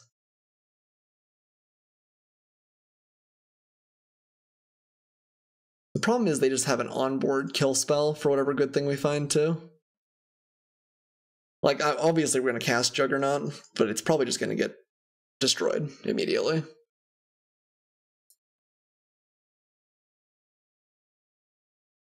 Rest in peace via Blood Tallow Candle. Fine by me. Uh-oh. That's a real card. We're going to have to actually probably kill it now. Opponent Scryed to the bottom. I imagine getting rid of a random land. Alright. Guess we should make him attack with it first. Not that it probably matters much. Oh, I didn't Icy Manipulator. Okay, well, that was bad. Now we're just gonna have to... Yep. I have to remember to use my Manipulator. It's a couple of times it's gotten me now. And now we're at a much worse clock because the Artificer's Assistants can kill us in 2 turns. That was pretty costly. Like, that could be the difference between winning and losing in a very, very real way. Windgrace Acolyte was a good draw, though. Maybe helping save me from my blunder. Although we lost the Baloth Gorger, that would have been one of the best cards to draw, too. Also Slimefoot. That was a little bit unfortunate. Alright, well, it's on you, Acolyte. We still have another... the flyer, what's it called? Urgaros, which maybe could get there. But we set us up for a lot of pain that we could have avoided. Yeah, see, like, now we're just so much worse off. Enters the battlefield tap and doesn't untap, but whenever you cast a Historic spell, it untaps. Okay. Traxos. Pretty bad against Icy Manipulator, but I'm not sure it's going to matter here. I wonder what my opponent's playing green for. They're like... I don't know. Yeah, the real problem, though, is that my opponents can just keep bringing back that Lingering Phantom now.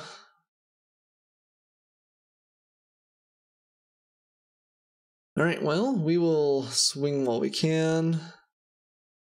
Oh yeah, they can untap? Oh yeah, that's really bad, too. I guess we need to keep the Acolyte back to just trade. We're also down to 12 cards in our library. Oh, this is looking grim, guys. This is looking grim. I'll take Servant. Oh, that's so sweet, though.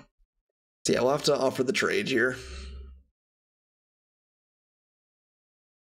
I guess that's the reason to play it, though. I wasn't aware of like any, but that counts. You play on like turn 2 and then start getting your opponent on turn 4 with a 7/7 trample. The game tends to end. This also dodges things like cast down. Uh-oh. Oh yeah, Lingering Phantom. I mean, that is an uh-oh, but it's also like vigilant, kind of.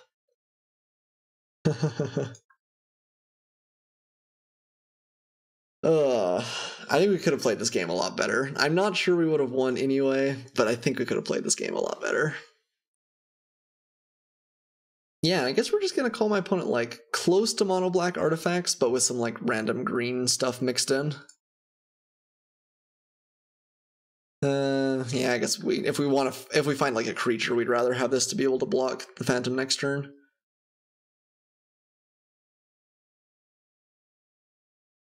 I think we're probably toast. Right might be enough. It's kind of in that awkward position where it probably would have been enough had we played not as badly as we did, but no one to blame but ourselves for that one.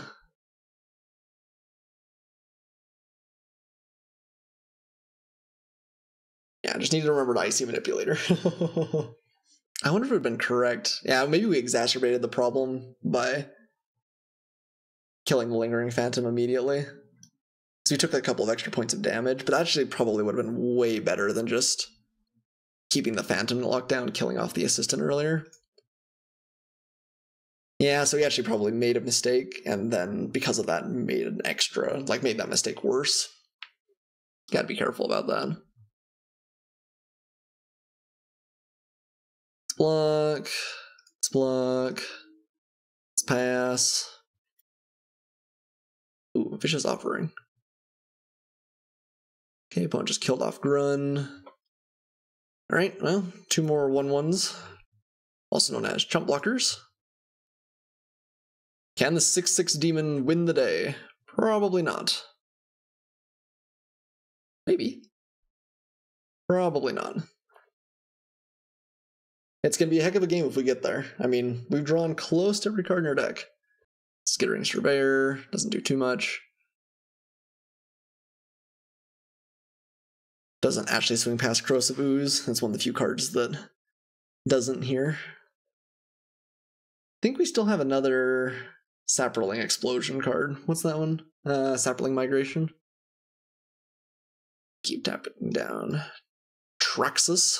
Scourge of Krug. It's kind of a silly name. It's cool art, though. Yep, so I gotta chump block both of these.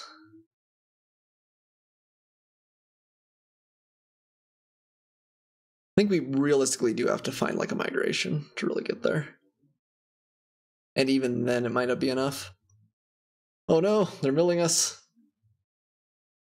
Okay, well, maybe not the relevant card. We're down to 6 cards in our library.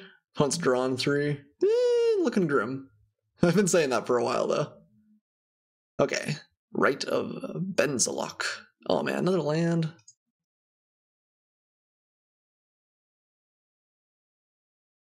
Okay. Well, now my opponent's to the point where maybe they can't attack incredibly easily. I wonder if we should have used the Corrosive Ooze to trade for the short sword a while ago. Possible. Tap down Mr. Traxos. He prefers to be called the Scourge of Krug, though. Krug. What a silly card. Alright. Don't think we can just, like, not block here. They do something like that. Take 1.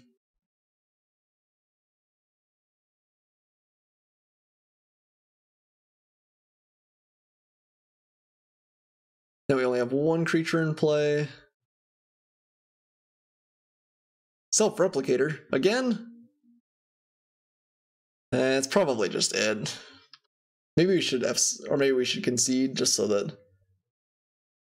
I don't know, let's see our last draw. I would say we want to make sure we have time for the last couple of games. This is pretty cool though. Like, random historic craziness going on over there. Alright. Rest in peace, little cleric. Oh man, you've been good a while ago, but not saving us now. Alright. Concede. Okay, so my opponent is playing like mono, I guess black-blue artifacts with some green splash. That seems good. I wonder if this is the time for white. With Invoke the Divine? Kind of feels like it might be, actually.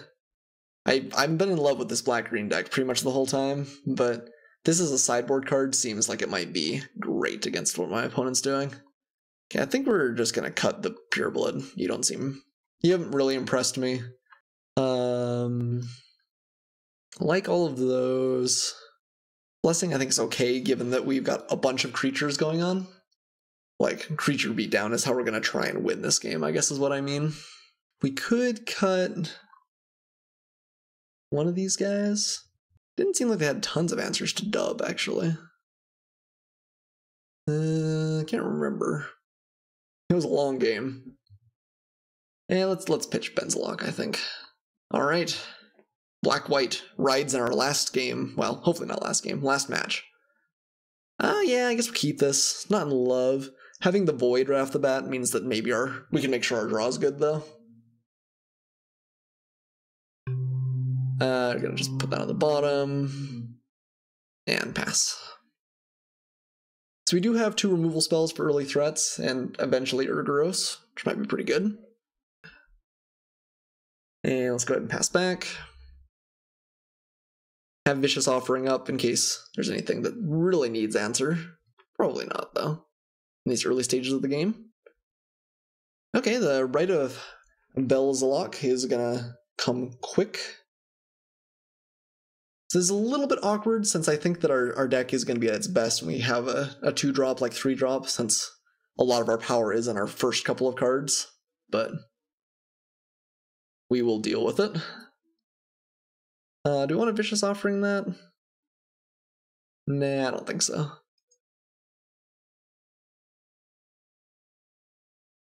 How much use is there in keeping our white concealed from our opponent? I guess might as well, right? And we'll play our right. We'll take 3 this next turn, and then have some good removal up. Broken Bond. Oh. Well, fine. That's hardly fair. Well, it does mean our clerics have a little bit less utility now. Okay, and the Skitterer.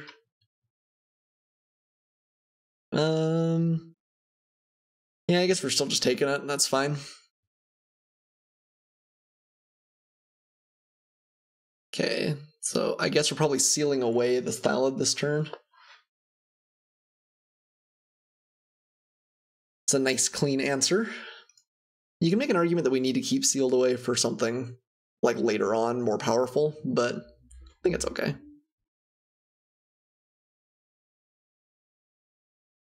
Seal away, seal away, seal away the Thallid, oh yeah. Remove it. And we'll take 1. That's fine.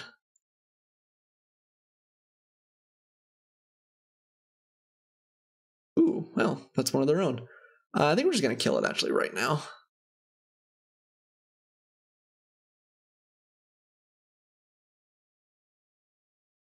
Ooh, Juggernaut's not bad. It's a little bit late to the party, but... Alright, we've got our own Urgaros. I'm going to learn this card's name. We should just call it the Empty One. That probably would make things much easier on me. It would have been some sort of like existential crisis had they met each other in combat, though. Like, gives whole new meaning to the "you are your own worst enemy." Shall we say no answer? Oh, well, alright. Will Juggernaut be the last card that matters? It's not looking impossible. Ooh, at Trapper 2. The advantage of playing one of our few historic cards isn't going to really matter much here. That's okay. We still have some reasonable power on the board. My opponent's only got 1 card left in hand. Okay, Thallid is pretty good. Answers the Juggernaut very well.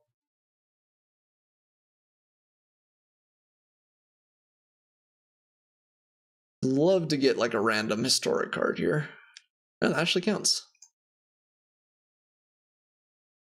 Evra, and she's going to be huge. Yeah, no, that was a good series of draws. I'm happy with that. I wonder actually...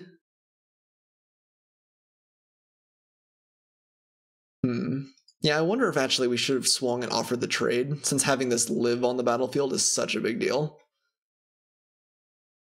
Definitely possible. And now this next turn is probably just going to trade. Oh, okay, well, deep freeze anyway. So let's see. Exchange your life total with... So we could just kill ourselves, right? It's kind of funny. Well, if it looks like we're losing, that's going to be the play for sure. Gotta get that extra value, you know.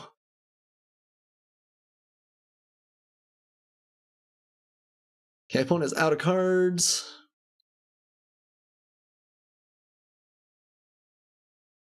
So are we, more or less. No reason to swing with the Trapper here. Juggernaut obviously has to make its mark. And I imagine it's gonna die. Yep. Okay. But we're still both in top deck mode here. Admittedly, we've already played a lot of our, like, really great top end, but the Mirari conjecture. Return target artifact card from your graveyard to your hand. Return, no, instant, and then sorcery, not artifacts. And then you can, when you, okay, alright. So they're gonna get Vicious Offering back, and then eventually Broken Bond, I guess? Okay, that's good. They'll be able to get back the Death Bloom Thallid. I don't think this card is fantastic, but it obviously looks pretty good now. Alright, Macy Unicorn is one of the 2 drops that we would have loved a while ago.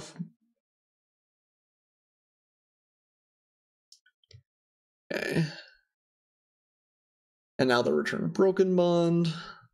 And then next turn they can snipe 2 creatures. I guess maybe playing Macy Unicorn into, like, the knowledge they were going to be able to do that isn't great. Okay. Broken Bond. Yeah. So let's pass. They're going to kill off our Trapper and our Macy Unicorn. We're going to take a handful of points of damage. Everest still is able to block. I do feel like we're going to get the last laugh in this game, though, because we invariably can... Oh, no, we lose all abilities. Oh, never mind. No last laugh. No last laugh at all. Oh, wow. Way to memory copied. My opponent's doing sweet stuff. My opponent is doing sweet stuff for sure. Yeah, I think we lose this game super hard. Goodness. And I guess they milled us for 6. Don't care too much, but honestly, like, I think this game is over anyway. Interesting that they bothered to kill our wall. Yeah, I think unfortunately we are in the chump block mode now. Just maintain our life total as long as we can. Yeah, Blood Tallow Candles on board. My opponent's got 5 cards in hand. We were thoroughly wrecked this game. Well, I guess Invoke the Divine. Aha! You can't even sacrifice it. You fool. And now my opponent's gonna play their giant 7/7 with Voltaic Servant out, and we'll just weep, but that's okay. At least we didn't get Blood Tallow Candled. Fungal Infection. What kind of a cultist are you? A little bit of fungus get in the way. Alright, down to 15. I pretty much consigned myself to death here, but we're gonna play it out. Sure, why not? This is cool. I mean, we've seen 2 decks really go off with, like, the artifact historic spells. I mean, I'm glad that that deck is actually a thing in the format. Like, I was a little bit worried the artifacts were just not going to be quite good enough, but if people are putting it together in sealed, it's got to be good enough for draft, right? Well, I guess maybe that argument doesn't hold up. Maybe the decks are better and more linear in draft, but... The opponent doesn't play anything, but I think the writing is on the wall here. Yep. Okay, well, GG. A little bit of a shame that we wrecked our beautiful 3-0 start, but yeah, I mean, it was still a sweet first run in the format. Slimefoot was cool. A couple times we got to draw him. Gruin seemed reasonable. Urgarors played a little bit better than I thought they were. Karazov was not impressive. It was a little bit of a shame that we ended up with so many lands as our rares that we couldn't really try out some of those. I'm not sure what to think about the right. We never really got the dream scenario of playing it on turn 4. It may just not be that great anyway. Again, it runs into any bounce. They can save removal for it. But I guess the getting a bunch of blockers isn't all bad either. Icy Manipulator lived up to its reputation. That was great. Yeah, the format looks fun. I'm excited. I'm going to actually post this Friday evening, so I guess just tonight. Ordinarily, I post Saturday mornings, so you guys will get a little bit of an early treat. Hopefully, you're all alright with that. Thanks so much for watching, everyone that's here. If you like the content, definitely subscribe. I make new stuff every Tuesday and Saturday, so it's a regular supply of Magic draft videos. I've been playing a little bit of Arena lately too, and those make their way up online as well. But yeah, thanks for watching. You guys are the best. I will see you guys next time.